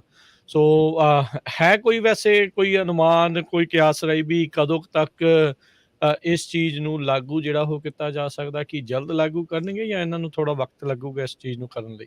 ਨਹੀਂ, ਜਿਹੜੀ ਬਾਈਡਨ ਐਡਮਿਨਿਸਟ੍ਰੇਸ਼ਨ ਉਹਨਾਂ ਨੇ ਤਾਂ ਸਸਪੈਂਡ ਹੀ ਕਰਤੀ ਸੀ ਕਿ ਪਾਲਿਸੀ ਆਪਾਂ ਇਨਫੋਰਸ ਨਹੀਂ ਕਰਨੀ। ਤੇ ਹੋਇਆ ਕੀ ਸੀਗਾ ਕਿ ਜਿਹੜੀਆਂ ਦੂਜੀਆਂ ਸਟੇਟ ਸੀਗੀਆਂ ਟੈਕਸਸ ਲੂਈਜ਼ੀਆਨਾ ਇਹਨਾਂ ਨੇ ਚੈਲੰਜ ਕੀਤਾ ਸੀਗਾ ਕਿ ਸਰਕਾਰ ਨੂੰ ਫੋਰਸ ਕਰਨ ਦੀ ਕੋਸ਼ਿਸ਼ ਕਰ ਰਹੇ ਸੀ ਕਿ ਨਹੀਂ ਤੁਸੀਂ ਹਟਾ ਨਹੀਂ ਸਕਦੇ ਇਸ ਕਾਨੂੰਨ ਨੂੰ। ਤੇ ਸੁਪਰੀਮ ਕੋਰਟ ਨੇ ਕਿਹਾ ਕਿ ਤੁਸੀਂ ਸਰਕਾਰਾਂ ਨੂੰ ਇੱਦਾਂ ਜੇ ਦੋਨੋਂ ਕੰਟਰੀ ਦੀਆਂ ਸਰਕਾਰਾਂ ਕਰਨਾ ਨਹੀਂ ਚਾਹੁੰਦੀਆਂ ਤੁਸੀਂ ਉਹਨਾਂ ਨੂੰ ਫੋਰਸ ਨਹੀਂ ਕਰ ਸਕਦੇ। ਤੇ ਜਿਹੜਾ ਬਾਈਡਨ ਐਡਮਿਨਿਸਟ੍ਰੇਸ਼ਨ ਨੇ ਇਹ ਰੂਲ ਨੂੰ ਕਿਹਾ ਕਿ ਨਹੀਂ ਲਾਗੂ ਕਰਨਾ, ਉਹ ਉਹਨਾਂ ਦੀ ਪਾਵਰ ਉਹਨਾਂ ਦਾ ਹੱਕ ਆ, ਉਹ ਕਰ ਸਕਦੇ ਆ ਇੱਦਾਂ। ਤੇ ਹੁਣ ਜਿਹੜਾ ਇਹ ਰੂਲ ਸੀਗਾ ਬੇਸਿਕਲੀ ਬਿਲਕੁਲ ਇਹਨੂੰ ਇਰੇਜ਼ ਕਰ ਦੋਗੇ, ਕਹਿ ਲਓ ਕਿ ਇਹਦਾ ਮੈਟਰ ਨਹੀਂ ਕਰਨਾ ਹੁਣ ਇਹ ਕੀ ਹੈਗਾ ਰੂਲ। ਜੇ ਟਰੰਪ ਹੁਣੀ ਦੁਬਾਰਾ ਜਿੱਤਦੇ ਆ, ਦੁਬਾਰਾ ਉਹਨਾਂ ਨੇ ਨਵਾਂ ਰੂਲ ਬਣਾਉਣਾ ਉਹ ਬਣਾ ਸਕਦੇ ਆ, ਪਰ ਇਹ ਰੂਲ ਇਸ ਵੇਲੇ ਇਹਦਾ ਦੀ ਐਂਡ ਆ ਇਸ ਵੇਲੇ ਇੱਥੇ। ਜੀ, ਜੀ, ਜੀ। ਬੀਤੇ ਦਿਨਾਂ ਦੇ ਵਿੱਚ ਅਟਾਰਨੀ ਟਿਰਕੈਨਾ ਜੀ ਆਪਾਂ ਖਬਰ ਸੁਣੀ ਸੀ ਮਾਈਗ੍ਰੈਂਟਸ ਦੇ ਨਾਲ ਹੀ ਸੰਬੰਧਿਤ ਇੱਕ ਟਰੱਕ ਦੇ ਵਿੱਚੋਂ ਉਸ ਟਾਈਮ ਦੇ ਉੱਤੇ ਕਾਫੀ ਬੰਦੇ ਸੀਗੇ 67 ਬੰਦੇ ਸੀ ਜਿਨ੍ਹਾਂ ਦੇ ਵਿੱਚੋਂ ਉਦੋਂ 46 ਦੱਸੇ ਗਏ ਪਰ ਹੌਲੀ-ਹੌਲੀ ਜਿਹੜੇ ਮਰਨ ਵਾਲਿਆਂ ਦਾ ਆંકੜਾ ਵੱਧ ਕੇ 53 ਤੱਕ ਪਹੁੰਚ ਗਿਆ ਜਿਹੜਾ ਸੈਨ ਐਂਟੋਲੀਅਨ ਦੇ ਵਿੱਚ ਸੀਗਾ। ਟਰੱਕ ਵਾਲਾ ਰੀਫਰ 'ਚ ਇਹਨਾਂ ਲੋਕਾਂ ਨੂੰ ਲੱਦੀ ਜਾਂਦਾ ਸੀਗਾ ਉਹ ਬੰਦ ਰੀਫਰ ਬੰਦ ਸੀ, ਹਵਾ ਦਾ ਕੋਈ ਪ੍ਰਬੰਧ ਨਹੀਂ ਸੀ, ਗਰਮੀ ਆਖ ਆਉਂਦੀ ਸੀ। ਆਪ ਜਿਹੜਾ ਆ ਉਹ ਭੱਜ ਗਿਆ ਸੀਗਾ ਤੇ ਇਹ ਆਂਕੜਾ ਜਿਹੜਾ 53 ਤੱਕ ਜਿਹੜਾ ਵੱਧ ਗਿਆ। ਇਸ ਨੇ ਇੱਕ ਵਾਰੀ ਫਿਰ ਜਿਹੜੇ ਮਾਈਗ੍ਰੇਸ਼ਨ ਆ, ਇਮੀਗ੍ਰੇਸ਼ਨ ਆ, ਇਹ ਬਾਰਡਰਸ ਆ, ਇਸ ਦੀ ਪੋਲਿਟਿਕਸ ਨੂੰ ਫਿਰ ਗਰਮਾ ਦਿੱਤਾ। ਜੀ, ਜੀ, ਬਿਲਕੁਲ। ਸੋ 53 ਲੋਕੀ ਜਿਹੜੇ ਸੀਗੇ ਸਮਗਲ ਕਰਨ ਦੀ ਕੋਸ਼ਿਸ਼ ਕਰ ਰਹੇ ਸੀ। ਟੈਕਸਸ 'ਚ ਖੜਾ ਸੀਗਾ ਇਹ ਟਰੈਕਟਰ ਟ੍ਰੇਲਰ ਸੀਗਾ ਤੇ ਪਤਾ ਹੀ ਹੈ ਸਾਰਿਆਂ ਨੂੰ, ਹੈ ਨਾ, ਗਰਮੀ ਕਾਫੀ ਉੱਥੇ ਆ। ਤੇ ਜਿਹੜਾ ਇਹਦਾ ਡਰਾਈਵਰ ਸੀਗਾ ਉਹਨੇ ਭੱਜਣ ਦੀ ਕੋਸ਼ਿਸ਼ ਕੀਤੀ। ਉਹ ਖੁਦ ਨੂੰ ਨਾ ਇਦਾਂ ਦੱਸ ਰਿਹਾ ਸੀਗਾ ਕਿ ਉਹ ਵੀ ਜਿਹੜਾ ਇੱਕ ਮਾਈਗ੍ਰੈਂਟ ਹੀ ਆ ਤੇ ਉਹ ਆਪਣੇ ਆਪ ਨੂੰ ਉਹਨੇ ਇਦਾਂ ਦੱਸ ਕੇ ਭੱਜਣ ਦੀ ਜਿਹੜੀ ਕੋਸ਼ਿਸ਼ ਕੀਤੀ। ਸੋ ਇਹ ਬੰਦਾ ਇਹ ਅਮਰੀਕਨ ਟਰੱਕ ਡਰਾਈਵਰ ਸੀਗਾ ਤੇ ਨਾਲ ਇੱਕ ਹੋਰ ਯੂਐਸ ਸਿਟੀਜ਼ਨ ਸੀਗਾ। ਸੋ ਤੇ 4 ਬੰਦੇ ਜਿਹੜੇ ਸੀਗੇ ਇਹਨਾਂ ਨੂੰ ਕਸਟਡੀ 'ਚ ਇਹਨਾਂ ਨੇ ਲੈ ਲਿਆ ਤੇ ਇਹ ਕਹਿੰਦੇ ਕਿ 53 ਲੋਕੀ ਜਿਹੜੇ ਟੋਟਲ ਹੁਣ ਤੱਕ ਮਰ ਚੁੱਕੇ ਆ ਸਮਗਲਿੰਗ ਦੇ ਵਿੱਚ, ਇੱਕੋ ਹਾਦਸੇ ਦੇ ਵਿੱਚ। ਤੇ ਅੱਜ ਤੱਕ ਦਾ ਇਹ ਅਮਰੀਕਾ ਦੇ ਇਤਿਹਾਸ ਦੇ ਵਿੱਚ ਸਭ ਤੋਂ ਜ਼ਿਆਦਾ ਡੈਡਲੀ ਜਿਹੜਾ ਸਮਗਲਿੰਗ ਐਪੀਸੋਡ ਆ ਇਹ। ਤੇ ਆ ਜਿਹੜੇ ਬੰਦੇ ਆ ਹੁਣ ਪਤਾ ਨਹੀਂ ਆਪਣੇ ਲੈਵਲ ਤੇ ਤਾਂ ਚਲੋ ਛੋਟਾ ਮੋਟਾ ਪੈਸੇ ਬਣਾਉਣ ਦੀ ਕੋਸ਼ਿਸ਼ ਜਿਹੜੇ ਕਰ ਰਹੇ ਹੋਣੇ ਆ, ਪਰ ਇਹਨਾਂ ਨੂੰ ਜੇ ਇਹ ਕਨਵਿਕਸ਼ਨ ਇਹਨਾਂ ਦੀ ਹੋ ਗਈ ਜਾਂ ਤਾਂ ਇਹਨਾਂ ਨੂੰ ਉਮਰ ਕੈਦ ਦੀ ਸਜ਼ਾ ਹੋਣੀ ਆ ਤਾਂ ਜਾਂ ਇਹਨਾਂ ਨੂੰ ਜਿਹੜੀ ਡੈਥ ਪੈਨਲਟੀ ਆ ਉਹ ਵੀ ਜਿਹੜੀ ਮਿਲ ਸਕਦੀ ਆ। ਟੈਕਸਸ ਦੇ ਵਿੱਚ ਡੈਥ ਪੈਨਲਟੀ ਵੀ ਹੈਗੀ ਆ। ਤੇ ਇਹ ਜਿਹੜਾ ਜਿੱਦਾਂ ਤੁਸੀਂ ਦੱਸਿਆ ਨਾ 67 ਜਾਣੇ ਸੀਗੇ, 27 ਮੈਕਸੀਕੋ ਤੋਂ ਸੀਗੇ, 14 ਹੋਂਡਰਸ ਤੋਂ ਸੀਗੇ, 7 ਗੁਆਟੇਮਾਲਾ ਤੋਂ ਸੀਗੇ, 2 ਐਲ ਸੈਲਵਾਡੋਰ ਤੋਂ ਸੀਗੇ। ਸੋ ਉਧਰੋਂ ਇਹ ਟਰੱਕ ਜਿਹੜਾ ਭਰਿਆ ਜਿਹੜਾ ਆਇਆ ਤੇ 37 ਬੰਦੇ ਜਿਹੜੇ ਸੀਗੇ ਵਿੱਚ ਉਹਨਾਂ ਦੀ ਤਾਂ ਆਇਡੈਂਟੀਫਿਕੇਸ਼ਨ ਉਹਨਾਂ ਨੇ ਕਰ ਲਈ। ਸੋ ਆਹ ਦੇਖੋ ਹੁਣ ਮੈਂ ਕਿਹਾ ਕਈਆਂ ਦੀ ਆਇਡੈਂਟੀਫਿਕੇਸ਼ਨ ਜਿਹੜੀ ਹੋ ਨਹੀਂ ਸਕਦੀ, ਚੈਲੰਜਿੰਗ ਆ ਉਹ ਕਹਿੰਦੇ, ਕਿਉਂਕਿ ਉਹਨਾਂ ਕੋਲ ਕੋਈ ਆਈਡੀ ਡਾਕੂਮੈਂਟ ਨਹੀਂ ਸੀਗਾ ਜਾਂ ਉਹਨਾਂ ਨੇ ਚੋਰੀ ਕੀਤੇ ਸੀਗੇ ਕਾਗਜ਼ ਕਿਸੇ ਦੇ। ਤੇ ਕਾਫੀ ਜਿਹੜੇ ਇਹ 'ਚੋਂ ਸੀਗੇ ਲੇਬਰਰ ਜਿਹੜੇ ਸੀਗੇ ਛੋਟੇ-ਛੋਟੇ ਪਿੰਡਾਂ 'ਚੋਂ ਜਿਹੜੇ ਸੀਗੇ ਉਹ ਆਏ ਸੀਗੇ ਤੇ ਸਰਕਾਰ ਕੋਲ ਕੋਈ ਇਹਨਾਂ ਨੂੰ ਫੋਨ ਕਰਨ ਦਾ ਤਰੀਕਾ ਨਹੀਂ ਹੈਗਾ, ਇਹਨਾਂ ਦੀ ਫੈਮਿਲੀ ਮੈਂਬਰ ਦਾ ਕੋਈ ਤਰੀਕਾ ਨਹੀਂ ਹੈਗਾ, ਕੋਈ ਇਹਨਾਂ ਦੇ ਫਿੰਗਰਪ੍ਰਿੰਟ ਨਹੀਂ, ਕੋਈ ਇਹਨਾਂ ਦਾ ਫੋਟੋ ਦਾ ਰੈਕਡ ਨਹੀਂ। ਤੇ ਕਿਉਂਕਿ ਉਹ ਆਪ ਇੰਨੇ ਗਰੀਬ ਆ ਹੁਣ ਕੰਟੈਕਟ ਵੀ ਨਹੀਂ ਕੀਤਾ ਜਾ ਸਕਦਾ। ਜੇ ਤੁਸੀਂ ਵੇਖੋ ਇਸ ਖਬਰ ਨੂੰ ਤਾਂ ਉਹਨਾਂ ਨੇ ਸੋਚਣਾ ਕਿ ਮੁੰਡਾ ਸਾਡਾ ਅਮਰੀਕਾ ਗਿਆ ਵਾ, ਇੱਕ ਦਿਨ ਜਿਹੜਾ ਕਾਲ ਕਰੂਗਾ, ਪਰ ਇਹ ਵਾਲੀ ਕਾਲ ਉਹਨਾਂ ਨੂੰ ਕਦੀ ਆਣੀ ਨਹੀਂ। ਤੇ ਇੱਕ ਹਾਵੀਅਰ ਲੋਪੇਜ਼ ਸੀਗਾ ਇੱਥੇ ਅਮਰੀਕਾ ਹੀ ਰਹਿੰਦਾ ਸੀਗਾ ਤੇ ਉਹ ਹੁਣ ਜਿਹੜੇ ਇੰਡੀਆ ਵਾਲੇ ਆ ਉਹ ਤਾਂ ਕੱਚੇ ਬੰਦੇ ਜਾ ਨਹੀਂ ਸਕਦੇ ਪਿੱਛੇ, ਪਰ ਜਿਹੜੇ ਮੈਕਸੀਕੋ ਵਾਲੇ ਨਾ ਉਹ ਬਾਰਡਰ ਟੱਪਦੇ ਰਹਿੰਦੇ ਕਈ ਵਾਰੀ, ਮਤਲਬ ਕਿ ਉਹਨਾਂ ਦਾ ਜਿੱਦਾਂ ਲਾਗੇ ਹੀ ਪੈਂਦਾ ਤਾਂ ਉਹ ਇਹ ਰਿਸਕ ਜਿਹੜੇ ਲੈ ਲੈਂਦੇ ਆ। ਤੇ ਇੱਕ ਹਾਵੀਅਰ ਫਲੋਰੈਸ ਲੋਪੇਜ਼ ਉਹਦੀ ਕਹਾਣੀ ਬੜੀ ਜਿਹੜੀ ਸਾਹਮਣੇ ਆ ਰਹੀ ਆ। ਉਹ ਆਪਣੇ ਘਰਵਾਲੀ ਨੂੰ ਤੇ ਉਹਦੇ 3 ਨਿਆਣੇ ਸੀਗੇ ਮੈਕਸੀਕੋ ਦੇ ਵਿੱਚ, ਉਹਨਾਂ ਨੂੰ ਮਿਲਣ ਲਈ ਗਿਆ ਸੀਗਾ ਤੇ ਓਹਾਇਓ ਰਹਿੰਦਾ ਸੀਗਾ ਆਪਣੇ ਪਿਓ ਨਾਲ ਤੇ ਬ੍ਰਦਰ ਦੇ ਨਾਲ। ਤੇ ਕੰਸਟਰਕਸ਼ਨ ਦਾ ਕੰਮ ਕਰਦੇ ਸੀਗੇ ਦੋਨੇ ਭਰਾ। ਤੇ ਦੋਨੇ ਭਰਾ ਜਿਹੜੇ ਸੀਗੇ ਗਏ ਸੀਗੇ ਤੇ ਜਿਹੜਾ ਹਾਵੀਅਰ ਲੋਪੇਜ਼ ਆ ਉਹ ਮਿਸਿੰਗ ਆ ਜਾਂ ਉਹਦੀ ਡੈਥ ਹੋ ਗਈ ਆ ਉਹਦੇ ਬਾਰੇ ਉਹ ਕਹਿੰਦੇ ਆਪਾਂ ਕੁਛ ਨਹੀਂ ਸੁਣਿਆ। ਤੇ ਜਿਹੜਾ ਦੂਜਾ ਸੀਗਾ ਹੋਜ਼ੇ ਸੀਗਾ ਉਹ ਹਸਪਤਾਲ 'ਚ ਭਰਤੀ ਆ। ਤੇ ਹੁਣ ਇਹਨਾਂ ਨੇ ਵਾਰਨਿੰਗ ਦਿੱਤੀ ਆ ਕਿ ਰਿਸਕ ਬਹੁਤ ਜ਼ਿਆਦਾ ਹੈਗੇ ਆ, ਗਰਮੀਆਂ ਦੇ ਵਿੱਚ ਨਾ ਆਓ। ਉਹਨਾਂ ਨੇ ਕਿਹਾ ਗਰਮੀਆਂ ਦੇ ਵਿੱਚ ਨਾ ਆਓ, ਪੂਰਾ ਜਿਹੜਾ ਡੈਜ਼ਰਟ ਵਾਲਾ ਇਲਾਕਾ ਵਾ ਤੇ ਦਰਿਆ ਪੈਂਦੇ ਆ, ਡੈਜ਼ਰਟ ਆ, ਲੈਂਡਸਕੇਪ ਔਖਾ, ਕਾਫੀ ਆਪਣੇ ਪੰਜਾਬੀ ਬੰਦੇ ਵੀ ਜਿਹੜੇ ਮਰੇ ਆ। ਤੇ ਇਹ ਮੌਸਮ ਜਿਹੜਾ ਸਹੀ ਨਹੀਂ, ਸਪੈਸ਼ਲੀ ਜਿੱਦਾਂ ਟਰੱਕਾਂ ਟ੍ਰੇਲਰਾਂ 'ਚ ਬਹਿ ਜਾਂਦੇ ਆ। ਤੇ ਇਹ ਜਿਹੜਾ ਟਰੱਕ ਸੀਗਾ ਉਹਨਾਂ ਨੇ ਲੋਰੀਡੋ ਟੈਕਸਸ ਤੋਂ ਫੜਿਆ ਸੀਗਾ ਤੇ ਬਾਰਡਰ ਪੈਟਰੋਲ ਜਿਹੜੇ ਚੈੱਕ ਪੁਆਇੰਟ ਤੇ ਸੀਗਾ ਇੰਟਰਸਟੇਟ 35 ਤੇ, ਉਹ ਚੈੱਕ ਪੁਆਇੰਟ ਤੋਂ ਵੀ ਇਹ ਕਲੀਅਰ ਹੋਇਆ ਤੇ ਐਲਮੋ ਟੈਕਸਸ 'ਚ ਇਹ ਟਰੱਕ ਜਿਹੜਾ ਰਜਿਸਟਰ ਸੀਗਾ, ਪਰ ਇਹਦੀਆਂ ਜਿਹੜੀਆਂ ਨੰਬਰ ਪਲੇਟਾਂ ਸੀਗੀਆਂ ਉਹ ਫੇਕ ਸੀਗੀਆਂ ਤੇ ਲੋਗੋ ਜਿਹੜੇ ਟਰੱਕ ਤੇ ਕਹਿੰਦੇ ਲਾਏ ਉਹ ਫੇਕ ਸੀਗੇ। ਤੇ ਜਦੋਂ ਉਹਨਾਂ ਨੇ ਹੁਣ ਸਾਰੀ ਇੱਕ ਵਾਰੀ ਜਦੋਂ ਅਮਰੀਕਾ ਵਾਲੇ ਫਿਰ ਫੜਦੇ, ਇਹਨਾਂ ਨੇ ਸਾਰੀ ਜਿਹੜੀ ਸਰਵੇਲੈਂਸ ਵੀਡੀਓ ਫੋਟੋ ਸਾਰਾ ਕੁਝ ਕੱਢਿਆ। ਠੀਕ ਹੈ। ਜਿਹੜਾ ਡਰਾਈਵਰ ਸੀਗਾ ਉਹ ਚੈੱਕ ਪੁਆਇੰਟ ਤੇ ਉਹ ਕਹਿੰਦੇ ਹੱਸਣ ਦਿਆ ਸੀਗਾ ਜਿੱਦਾਂ ਸਰਵੇਲੈਂਸ ਫੋਟੋ ਜਿਹੜੀ ਉਹਦੀ ਆਈ ਕੈਮਰੇ ਮੋਡ। ਤੇ 2 ਘੰਟੇ ਦਾ ਇਹਦਾ ਜਿਹੜਾ ਟ੍ਰਿਪ ਸੀਗਾ ਸੈਨ ਐਂਟੋਨੀਓ ਵੱਲ। ਤੇ ਜਿਹੜਾ ਗ੍ਰੈਗ ਅਬੋਟ ਆ ਗਵਰਨਰ ਆ ਉੱਥੇ ਦਾ, ਉਹ ਤਾਂ ਆਲਰੇਡੀ ਸਾਨੂੰ ਪਤਾ ਹੀ ਆ ਉਹਦੀ ਕਿੰਨੀਆਂ ਆਪਾਂ ਗੱਲਾਂ ਡਿਸਕਸ ਕਰਦੇ ਆ ਜੀ। ਇਹ ਕਹਿੰਦਾ ਮੈਂ ਹੋਰ ਜਿਹੜੇ ਟਰੱਕਾਂ ਵਾਲਿਆਂ ਦੇ ਲਈ ਚੈੱਕ ਪੁਆਇੰਟ ਲਾ ਦੇਣੇ ਆ, ਟਰੱਕਾਂ ਵਾਲੇ ਜਿਹੜੇ ਆ ਇਹ ਸਮਗਲਿੰਗ ਬਹੁਤ ਕਰਦੇ ਆ। ਤੇ ਇਹਨੇ ਕਹਿੰਦੇ ਆਪਣਾ ਅਪ੍ਰੈਲ ਦੇ ਵਿੱਚ 1200 ਮਾਈਲ ਟੈਕਸਸ ਦੇ ਬਾਰਡਰ ਦੇ ਉੱਤੇ ਗ੍ਰਿਡ ਲੌਕ ਲਾਈ ਸੀ, ਸਾਰੇ ਜਿਹੜੇ ਟਰੱਕ ਸੀਗੇ ਉਹ ਚੈੱਕ ਹੁੰਦੇ ਸੀਗੇ। ਸੋ ਹੁਣ ਇਹ ਕਹਿੰਦਾ ਕਿ ਟਰੱਕ ਹੋਰ ਜ਼ਿਆਦਾ ਜਿਹੜੇ ਚੈੱਕ ਕਰਨੇ ਆ। ਤੇ ਇਹਦੇ ਵਿੱਚ ਆਹ ਦੇਖ ਲਓ ਕਿ ਜਿਹੜਾ ਪੀਡੀ ਵਾਲਾ ਵੀਰ ਆ, ਜਿਹਨੇ ਪੀਡੀ ਲੈ ਲਈ ਆ, ਕੇਸ ਡਿਸਮਿਸ ਹੋ ਗਿਆ, ਵਰਕ ਹੂੰ, ਹੂੰ। ਪਰਮਿਟ ਐਕਸਪਾਇਰਡ ਆ, ਉਹ ਟੈਕਸਸ ਵੱਲ ਸਪੈਸ਼ਲੀ ਜਿਹੜੇ ਬਾਰਡਰ ਵਾਲਾ ਉੱਧਰ ਜਿਹੜਾ ਵੇਖ ਕੇ ਜਾਇਓ, ਕਿਉਂਕਿ 53 ਲੋਕ ਜਿਹੜੇ ਮਰੇ ਆ, ਤਾਂ ਇਹਨਾਂ ਨੇ ਜਿਹੜਾ ਚੈਕਿੰਗ ਹੈਗੀ ਆਪਣੀ ਉਹ ਕਰਨੀ ਆ।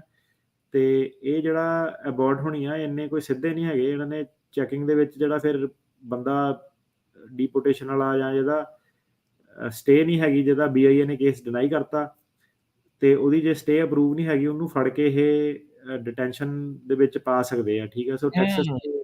ਟੈਕਸਸ ਵੱਲੋਂ ਜਿਹੜਾ ਹੈਗਾ ਉਹ ਥੋੜਾ ਜਿਹਾ ਧਿਆਨ ਨਾਲ ਰਿਓ, ਉੱਧਰ ਜਾਣ ਦੀ ਲੋੜ ਨਹੀਂ ਹੈਗੀ ਇਸ ਵੇਲੇ। ਠੀਕ। ਹੂੰ। ਹੁਣ ਇਹਦਾ ਮਤਲਬ ਇਹ ਨਹੀਂ ਕਿ ਮੈਂ ਕਹਿ ਰਿਹਾ ਕਿ ਕੱਚਾ ਬੰਦਾ ਟਰੱਕ ਚਲਾਈ ਜਾਵੇ, ਕਿਸੇ ਨੇ ਮੇਰੇ ਕਹੇ ਤੇ ਤਾਂ ਰੁਕਣਾ ਨਹੀਂ, ਪਰ ਇਹ ਹੈ ਕਿ ਜਿਹੜਾ ਬੰਦਾ ਆਪਣੇ ਲੈਵਲ ਤੇ ਰਿਸਕ ਲੈ ਰਿਹਾ ਵਾ, ਉਹ ਇਦਾਂ ਦਾ ਜਿਹੜਾ ਹੈਗਾ ਤੁਹਾਨੂੰ ਦੱਸ ਰਹੇ ਆ ਕਿ ਟੈਕਸਸ ਦੇ ਬਾਰਡਰ ਤੇ ਆਹ ਚੀਜ਼ ਜਿਹੜੀ ਆ ਹੋਣ ਜਾ ਰਹੀ ਆ। ਇਦਾਂ ਉਹਨੇ ਕਿਹਾ, ਹੁਣ ਕਦੋਂ ਕਰਦਾ ਕਦੋਂ ਨਹੀਂ ਕਰਦਾ ਡਿਪੈਂਡ ਕਰਦਾ। ਤੇ ਹੁਣ ਜਿਹੜੀ ਅਥਾਰਟੀਜ਼ ਆ ਉਹ ਇਹ ਇਨਵੈਸਟੀਗੇਟ ਕਰ ਰਹੀਆਂ ਕਿ ਜਿਹੜਾ ਟਰੱਕ ਸੀਗਾ ਕਿ ਇਹਦੇ ਵਿੱਚ ਕੋਈ ਮਕੈਨੀਕਲ ਪ੍ਰੋਬਲਮ ਤਾਂ ਨਹੀਂ ਸੀਗੀਆਂ। ਤੇ ਜਦੋਂ ਇਹ ਫਿਰ ਬੰਦਿਆਂ ਨੂੰ ਫੜਦੇ, ਇਹਨਾਂ ਨੇ ਸਾਰਾ ਮਕੈਨਿਕ ਹਰੇਕ ਬੰਦਾ ਹੀ ਇਹਨਾਂ ਨੇ ਫਿਰ ਹੁਣ ਜਿਹੜਾ ਟੰਗਣਾ। ਡਰਾਈਵਰ ਇਹਨਾਂ ਨੇ ਫੜ ਲਿਆ ਜਿਹੜਾ ਭੱਜਣ ਦੀ ਕੋਸ਼ਿਸ਼ ਕਰ ਰਿਹਾ ਸੀਗਾ। ਤੇ ਜਿਹੜਾ ਡਰਾਈਵਰ ਆ ਇਹਦਾ ਨਾਮ ਆ ਹੋਮੈਰੋ ਜ਼ਮੋਰਾਨੋ, 45 ਸਾਲ ਦਾ ਬੰਦਾ ਇਹ। ਤੇ ਇਹਦੇ ਨਾਲ ਇੱਕ ਹੋਰ ਇਹਦਾ ਹੈਲਪਰ ਸੀਗਾ, ਉਹ ਵਿਚਾਰਾ ਛੋਟਾ ਜਿਹਾ ਮੁੰਡਾ, ਵਿਚਾਰਾ ਕਹਿਣਾ ਚਾਹੀਦਾ ਨਹੀਂ ਕਹਿਣਾ ਚਾਹੀਦਾ, ਕ੍ਰਿਸਚਨ ਮਾਰਟੀਨਜ਼ 28 ਸਾਲ ਦਾ ਸੀਗਾ ਇਹ। ਇਹਨੂੰ ਵੀ ਦੋਨਾਂ ਨੂੰ ਕਸਟਡੀ ਦੇ ਵਿੱਚ ਉਹਨਾਂ ਨੇ ਲੈ ਲਿਆ ਤੇ ਹੁਣ ਇਹਨਾਂ ਨੂੰ ਉਹ ਡੈਥ ਪੈਨਲਟੀ ਕਹਿੰਦੇ ਆ ਲਾਣੀ ਆ। ਤੇ ਇਹਦੇ ਨਾਲ ਇਹਨਾਂ ਨੇ ਜਿਹੜੇ ਘਰ ਦੇ ਵਿੱਚ ਟਰੱਕ ਰਜਿਸਟਰ ਸੀਗਾ, ਖਬਰ ਸੁਣੀ ਜਾਓ ਕਿ ਕਿੱਥੇ ਤੱਕ ਜਾਂਦੇ ਆ ਜੀ। ਜਿਹੜੇ ਘਰ ਦੇ ਵਿੱਚ ਟਰੱਕ ਰਜਿਸਟਰ ਸੀਗਾ, ਉੱਥੇ ਕੋਈ ਰੈਂਟ ਤੇ ਰੱਖੇ ਹੋਏ ਸੀਗੇ ਬੰਦੇ, ਉਹ 2 ਬੰਦੇ ਵੀ ਫੜ ਲਏ। ਉਹ ਅੱਗੇ ਦੇਖਿਆ ਕਿ ਇਹਨਾਂ ਨੇ ਕੀ ਵਾਇਲੇਸ਼ਨ ਕੀਤੀਆਂ। ਉਹਨਾਂ ਕੋਲ ਜਿਹੜੀ ਗਨ ਸੀਗੀਆਂ, ਉਹਦੇ ਕੋਈ ਪਰਮਿਟਿੰਗ ਦੀ ਪ੍ਰੋਬਲਮ ਸੀਗੀ। ਉਹਨਾਂ ਤੇ ਇਲੀਗਲ ਵੈਪਨ ਪੋਜੈਸ਼ਨ ਦੀ ਧਾਰਾ ਜਿਹੜੀ ਉਹ ਲਾਈ ਆ, ਉਹ ਲੱਗ ਗਈ। ਤੇ ਹੋਰ ਹੁਣ ਉਹਨਾਂ ਨੇ ਦੱਸਿਆ ਕਿ ਜਦੋਂ ਇਹ ਟਰੱਕ ਫੜਿਆ ਤੇ ਦਰਜਨਾਂ 'ਚ ਜਿਹੜੇ ਆਹ ਲੋਕ ਸੀਗੇ, ਇਹ ਕਹਿੰਦੇ ਸਰੀਰ ਇਹਨਾਂ ਦੇ ਗਰਮ ਹੋਏ ਪਏ ਸੀਗੇ, ਬ੍ਰੇਨ ਡੈਮੇਜ ਇਹਨਾਂ ਦਾ ਹੋ ਗਿਆ ਤੇ ਬੋਡੀ ਦੇ ਵਿੱਚ ਇਹਨਾਂ ਦੇ ਇੰਟਰਨਲ ਬਲੀਡਿੰਗ ਜਿਹੜੀ ਹੋਣ ਲੱਗ ਪਈ, ਕਿਉਂਕਿ ਗਰਮੀ ਬਹੁਤ ਜ਼ਿਆਦਾ ਸੀਗੀ। ਤੇ ਕੱਲਾ ਜਿਹੜਾ ਬੰਦਾ ਇਹ ਕਹਿੰਦੇ 8000 ਤੋਂ 10000 ਡਾਲਰ ਜਿਹੜਾ ਦਿੰਦਾ ਸੀਗਾ ਮੈਕਸੀਕੋ ਤੋਂ ਬਾਰਡਰ ਕ੍ਰਾਸ ਕਰਨ ਲਈ। ਤੇ ਇਹਨਾਂ ਦਾ ਪਲਾਨ ਇਹ ਹੁੰਦਾ ਸੀਗਾ ਕਿ ਟਰੱਕ ਇਹਨਾਂ ਨੂੰ ਲਿਆਉਂਦਾ ਸੀਗਾ ਇੱਥੇ ਇੱਕੋ ਟ੍ਰੇਲਰ 'ਚ ਵੜ ਕਰਕੇ। ਸਰਦੀਆਂ 'ਚ ਤਾਂ ਚਲੋ ਇਹਨਾਂ ਦਾ ਚੱਲ ਜਾਂਦਾ ਸੀਗਾ, ਟੈਂਪਰੇਚਰ ਹੁਣ ਵੱਧ ਗਏ ਆ, ਤੇ ਫਿਰ ਇਸ ਤੋਂ ਬਾਅਦ ਇਹਨਾਂ ਨੂੰ ਅੱਗੇ ਛੋਟੀਆਂ ਗੱਡੀਆਂ 'ਚ ਜਿਹੜਾ ਪਾ ਦਿੱਤਾ ਜਾਂਦਾ ਸੀਗਾ। ਇਹ ਕਹਿੰਦੇ ਕਿ ਇਸ ਤੋਂ ਪਹਿਲਾਂ 4 ਸਾਲ ਪਹਿਲਾਂ 2017 'ਚ 10 ਬੰਦੇ ਮਰੇ ਸੀਗੇ, 2003 'ਚ 19 ਬੰਦੇ ਮਰੇ ਸੀਗੇ, ਪਰ ਆਹ ਜਿਹੜਾ ਸੀਗਾ ਰੈਕਡ ਹੁਣ ਟੁੱਟ ਗਿਆ। ਤੇ ਉਹ ਉਹਨਾਂ ਨੇ ਕਿਹਾ ਕਿ ਜਿੱਦਾਂ ਬੋਡੀਜ਼ ਇਹਨਾਂ ਦੀਆਂ ਗਰਮ ਸੀਗੀਆਂ, ਹਿਊਮਿਡਿਟੀ ਬਹੁਤ ਜ਼ਿਆਦਾ ਉਹ ਵਾਲੇ ਇਲਾਕਿਆਂ 'ਚ, ਏਅਰ ਫਲੋ ਨਹੀਂ ਸੀਗਾ ਜਿੱਦਾਂ ਤੁਸੀਂ ਦੱਸਿਆ। ਤੇ ਲੋਕੀ ਇੱਕ ਤਾਂ ਇੰਨੇ ਜ਼ਿਆਦਾ ਜਦੋਂ ਟਰੱਕ 'ਚ ਬੰਦ ਕਰ ਦਿੰਦੇ ਆ, ਤਾਂ ਉਹਨਾਂ ਦੇ ਜਿਹੜੇ ਐਕਸਪਰਟ ਆ ਇਹ ਕਹਿੰਦੇ ਕਿ ਤੁਹਾਡੀ ਬੋਡੀ ਜਿਹੜੀ ਹੈਗੀ, ਤੁਹਾਡਾ ਜਿਹੜਾ ਪਸੀਨਾ ਨਿਕਲਦਾ, ਉਹ ਪਸੀਨਾ ਵੈਪੋਰੇਟ ਨਹੀਂ ਹੋ ਸਕਦਾ। ਹੁਣ ਤੁਹਾਡਾ ਪਸੀਨਾ ਵੈਪੋਰੇਟ ਨਹੀਂ ਹੋ ਸਕਦਾ, ਤੁਹਾਡੀ ਬੋਡੀ ਜਿਹੜੀ ਕੂਲ ਡਾਊਨ ਨਹੀਂ ਹੋ ਸਕਦੀ। ਤੇ ਜਦੋਂ ਕਹਿੰਦੇ ਲਾਸ਼ਾਂ ਪਹੁੰਚੀਆਂ ਹਸਪਤਾਲ ਦੇ ਵਿੱਚ, ਤੇ ਉਹ ਸੁੱਕੀਆਂ ਪਈਆਂ ਸੀ, ਡੀਹਾਈਡਰੇਸ਼ਨ, ਮਤਲਬ ਕਿ ਉਹਨੂੰ ਜਦੋਂ ਟੱਚ ਆਫ ਕਰਦੇ ਸੀਗੇ ਬੋਡੀ, ਉਹਦੇ ਵਿੱਚ ਖੂਨ ਜਿਹੜਾ ਸੀਗਾ, ਮਤਲਬ ਬੋਡੀ ਡੀਹਾਈਡਰੇਟ ਹੋਈ ਪਈ ਸੀਗੀ। ਤੇ ਉਹਨਾਂ ਨੇ ਸਾਰੇ ਲੋਕਾਂ ਨੂੰ ਜਿਹੜੀ ਵਾਰਨਿੰਗ ਦਿੱਤੀ ਆ, ਸਪੈਸ਼ਲੀ ਜਿਹੜੇ ਯੰਗ ਲੋਕੀ ਆ, ਉਹ ਕਹਿੰਦੇ ਕਿ ਜਿਹੜੇ ਆਹ ਮਹੀਨੇ ਆ, ਇਹਦੇ ਵਿੱਚ ਟੈਂਪਰੇਚਰ 100 ਡਿਗਰੀ ਫੈਰਨਹਾਈਟ ਤੋਂ ਵੀ ਜਿਹੜਾ ਉੱਪਰ ਜਿਹੜਾ ਚੱਲ ਜਾਂਦਾ ਵਾ। ਤੇ ਕੋਈ ਵੀ ਇਦਾਂ ਦੇ ਆਪਣੀ ਸਮਝ ਨਾਲ ਕੰਮ ਲਓ, ਲੋਕੀ ਡੈਸਪਰੇਟ ਹੁੰਦੇ ਆ, ਕੋਈ ਵੀ ਇਦਾਂ ਦੇ ਟਰੱਕਾਂ ਦੇ ਵਿੱਚ ਕਿਤੇ ਵੀ ਨਾ ਬੈਠੋ।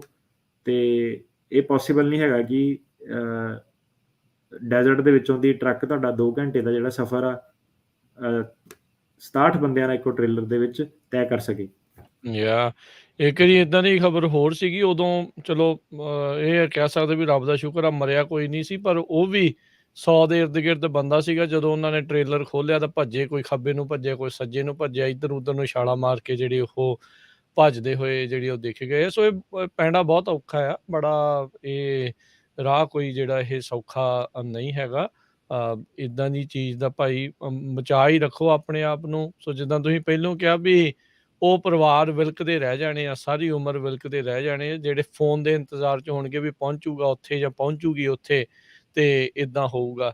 ਕਿਉਂਕਿ ਗੱਲ ਇਹੀ ਨਹੀਂ ਆ ਨਾ ਵੀ ਤੁਸੀਂ ਬਾਰਡਰ ਟੱਪ ਲਿਆ ਤੇ ਆ ਗਏ, ਗਾਂਹ ਵੀ ਅੱਗੇ ਤੋਂ ਅੱਗੇ ਰੇਗਿਸਤਾਨ ਹੀ ਰੇਗਿਸਤਾਨ ਆ, ਕੋਈ ਪਾਣੀ ਨਹੀਂ, ਕੋਈ ਕੁਛ ਨਹੀਂ, ਕੋਈ ਇਹ ਨਹੀਂ, ਕੋਈ ਉਹ ਨਹੀਂ, ਬੜਾ ਔਖਾ ਕੰਮ ਆ ਅੱਗੇ ਤੋਂ ਅੱਗੇ।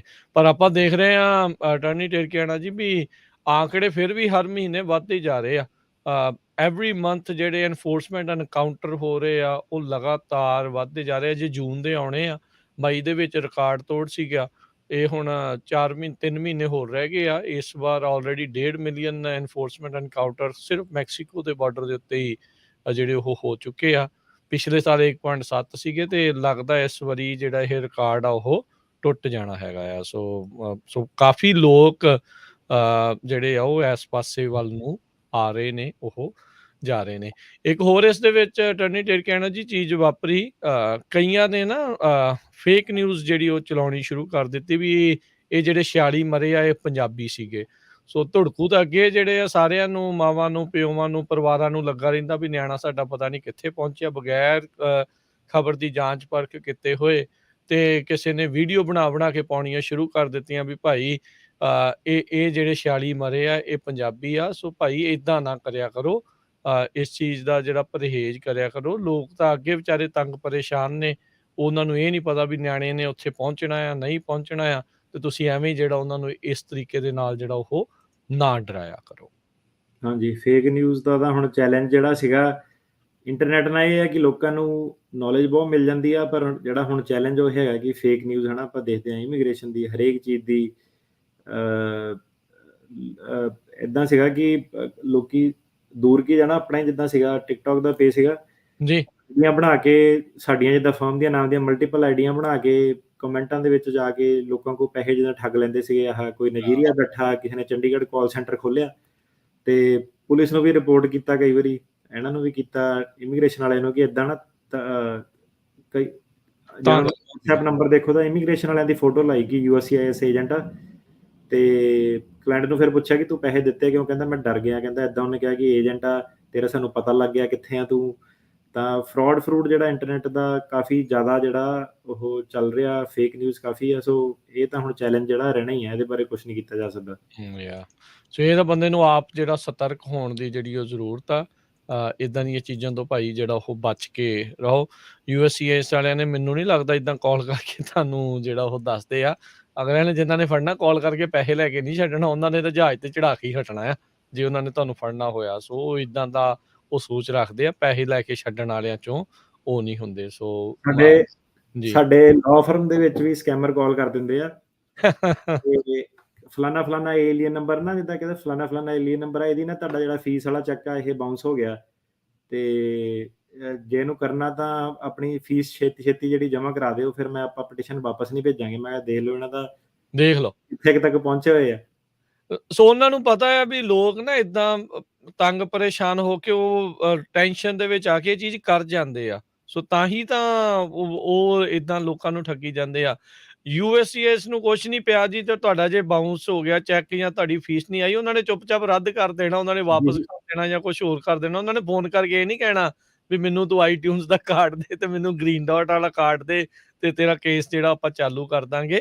ਉਹ ਚੈੱਕ ਹੀ ਜਮ੍ਹਾਂ ਹੋਣਾ ਹੈ ਇਵੈਂਚੁਅਲੀ। ਹੁਣ ਤਾਂ ਕ੍ਰੈਡਿਟ ਕਾਰਡ ਚਲੋ ਉਹਨਾਂ ਨੇ ਲੈਣੇ ਕਈ ਕੇਸਾਂ ਦੇ ਵਿੱਚ ਸ਼ੁਰੂ ਕਰ ਦਿੱਤੇ ਆ, ਉਹ ਇੱਕ ਵੱਖਰੀ ਗੱਲ ਆ। ਪਰ ਇੱਦਾਂ ਨਾ ਕਿਤੇ ਭੰਬਲ ਭੂਸੇ ਦੇ ਵਿੱਚ ਫਸ ਕੇ ਤੇ ਆਪਣੇ ਕੇਸ ਦਾ ਵੀ ਕੰਮ ਖਰਾਬ ਕਰਾ ਦਿਓ ਤੇ ਬਾਅਦ ਦੇ ਵਿੱਚ ਪੈਸੇ ਵੀ ਜਿਹੜੇ ਐਵੇਂ ਤੁਸੀਂ ਇੱਕ ਤੁਹਾਨੂੰ ਖਬਰ ਦੱਸਦੇ ਆ ਪੜੇ ਉਹਦੀ ਜੀ। ਮੇਰੀ ਨਾ ਕਲਾਇੰਟ ਨੇ ਕੰਸਲਟੇਸ਼ਨ ਕੀਤੀ। ਇਹ ਕਲਾਇੰਟ ਜਿਹੜੀ ਸੀਗੀ ਸੋਫਿਸਟੀਕੇਟਿਡ ਸੀਗੀ, ਕੁੜੀ ਸੀਗੀ, ਇੱਥੇ ਸਿਲੀਕਨ ਵੈਲੀ 'ਚ ਰਹਿੰਦੀ ਹੈ, ਇੰਜੀਨੀਅਰ ਵਗੈਰਾ ਸੀਗੀ ਹੈ ਨਾ।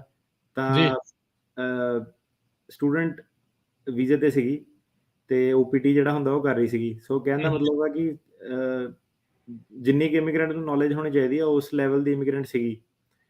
ਤੇ ਇਹਨੇ ਕੰਸਲਟੇਸ਼ਨ ਜਿਹੜਾ ਕੀਤੀ, ਇਹ ਆਪਣੇ ਵੱਲੋਂ ਕਰਨ ਆਈ ਕਿ ਕਹਿੰਦੀ ਮੇਰਾ ਵੀਜ਼ਾ ਨਾ ਇੱਦਾਂ ਕਰਕੇ ਰਿਵੋਕ ਹੋ ਗਿਆ, ਖਰਾਬ ਹੋ ਗਿਆ, ਤੇ ਉਹ ਕਹਿੰਦੇ ਤੇਰੇ ਤੇ ਡਿਪੋਰਟੇਸ਼ਨ ਲਾ ਦੇਣੀ ਹੈ। ਮੈਂ ਕਿਹਾ ਇੱਦਾਂ ਇਹ ਕਿੱਥੋਂ ਦੀ ਸਵਾਲ ਦੀ ਤੇ ਕੋਈ ਸੈਂਸ ਨਹੀਂ ਬਣਦੀ।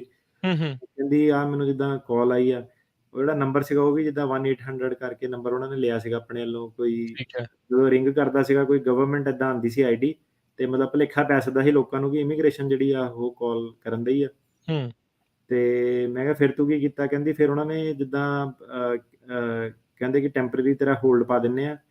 ਤੇ ਉਹਨੇ $1800 ਉਹਨਾਂ ਨੂੰ ਦਿੱਤੇ ਜਾ ਕੇ, ਕਹਿੰਦਾ ਕਿ ਤੈਨੂੰ ਗਿਫਟ ਕਾਰਡ ਰਾਹੀਂ ਜਾ ਕੇ, ਜਿੱਦਾਂ ਉਹਨੂੰ ਨਾ ਪਹਿਲਾਂ ਪਤਾ ਨਾ ਲੱਗੇ। ਮੈਂ ਕਿਹਾ ਤੇਰੇ ਲਈ ਗੁੱਡ ਨਿਊਜ਼ ਵੀ ਆ, ਬੈਡ ਨਿਊਜ਼ ਵੀ ਆ। ਤੇ ਮੈਂ ਕਿਹਾ ਪਹਿਲਾਂ ਗੁੱਡ ਨਿਊਜ਼ ਇਹ ਆ ਕਿ ਤੇਰੇ ਤੇਰੇ ਤੇ ਕੋਈ ਡਿਪੋਰਟੇਸ਼ਨ ਪ੍ਰੋਸੀਡਿੰਗ ਏਦਾਂ ਦਾ ਕੁਛ ਨਹੀਂ ਹੈਗਾ, ਪਰ ਬੈਡ ਨਿਊਜ਼ ਇਹ ਆ ਕਿ ਤੇਰੇ ਕੋਲ ਜਿਹੜੇ $1800 ਆ ਉਹ ਠੱਗ ਲਏ ਗਏ ਆ। ਹੂੰ। ਉਹਨੂੰ ਫਿਰ 5 ਮਿੰਟ ਬਾਅਦ ਸਮਝ ਆਇਆ ਮੈਂ ਪੈਸੇ ਦਿੱਤਾ ਕਿੱਦਾਂ ਸੀਗਾ। ਕਹਿੰਦੀ ਉਹ ਮੈਨੂੰ ਕਹਿੰਦੀ ਕਿ ਟਾਰਗੇਟ ਜਾ, ਉੱਥੇ ਗਿਫਟ ਕਾਰਡ ਲੈ ਤੇ ਗਿਫਟ ਕਾਰਡ ਦੇ ਜਿਹੜੇ ਨੰਬਰ ਆ ਉਹ ਦੇ ਦੇ। ਤੇ ਮੈਂ ਕਿਹਾ ਤੂੰ ਦਿੱਤੇ ਕੱਲ੍ਹ ਹੀ ਸੀਗੇ। ਤਾਂ ਕਹਿੰਦੀ ਉਹ ਉਹਨਾਂ ਨੇ ਕਿਹਾ ਕਿ ਤੇਰਾ ਜਿੱਦਾਂ ਕੈਂਸਲ ਹੋ ਜਾਣਾ ਸਿਸਟਮ 'ਚ, ਤੇਰੀ ਜਿਹੜੀ ਕੋਈ ਫੀ ਪੇਮੈਂਟ ਨਹੀਂ ਆਈ ਆ, ਤੇਰਾ ਵੀਜ਼ਾ ਵਗੈਰਾ ਕੈਂਸਲ ਹੋ ਜਾਣਾ ਤੇ ਫਿਰ ਤੇਰੇ ਲਈ ਪ੍ਰੋਬਲਮ ਬਹੁਤ ਆ ਜਾਣੀ, ਤੇਰਾ ਕੰਮ ਰੁਕ ਜਾਣਾ। ਤੇ ਕਹਿੰਦੀ ਮੈਨੂੰ ਫਿਰ ਲੱਗਿਆ ਕਿ ਇਹ ਜਿਹੜਾ ਸਹੀ ਆ। ਤੇ ਉਹਨੂੰ ਵੀ ਤੁਸੀਂ ਦੇਖ ਲਓ ਕਿ ਇੱਕ ਇੰਜੀਨੀਅਰ ਨੂੰ ਵੀ ਜਿਹੜਾ ਸੀਗਾ ਉਹ ਟ੍ਰਿਕ ਕਰ ਲਿਆ। ਜਦੋਂ ਬੰਦਾ ਇਮੋਸ਼ਨਲ ਜਿਹੜਾ ਹੁੰਦਾ ਉਹ ਫਿਰ ਸੋਚਦਾ ਨਹੀਂ। ਤੇ 2 ਜਣੇ ਜਿੱਦਾਂ ਉਹ ਆਏ ਸੀਗੇ ਨਾਲ, ਫਰੈਂਡ ਵੀ ਸੀ ਉਹਦਾ। ਤੇ ਦੋਨੋਂ ਜਣੇ ਫਿਰ ਬਾਅਦ 'ਚ ਹੱਸਣ, ਕਹਿੰਦੇ ਲੈ ਯਾਰ ਇਹ ਤਾਂ ਕਹਿੰਦੇ ਕਲੋਲ ਕਰਤੀ ਸਾਡੇ ਨਾਲ। ਜੀ। ਸੋ ਬੰਦਾ ਪੜ੍ਹਿਆ ਲਿਖਿਆ ਵੀ ਸਿਆਣਾ ਆਪਣੇ ਆਪ ਨੂੰ ਸਮਝਦਾ, ਉਹ ਵੀ ਕਈ ਵਾਰੀ ਠੱਗ ਹੋ ਜਾਂਦਾ ਹੈ ਭਾਈ, ਇਸ ਲਈ ਬਚ ਕੇ ਰਹਿਣਾ ਚਾਹੀਦਾ ਆ।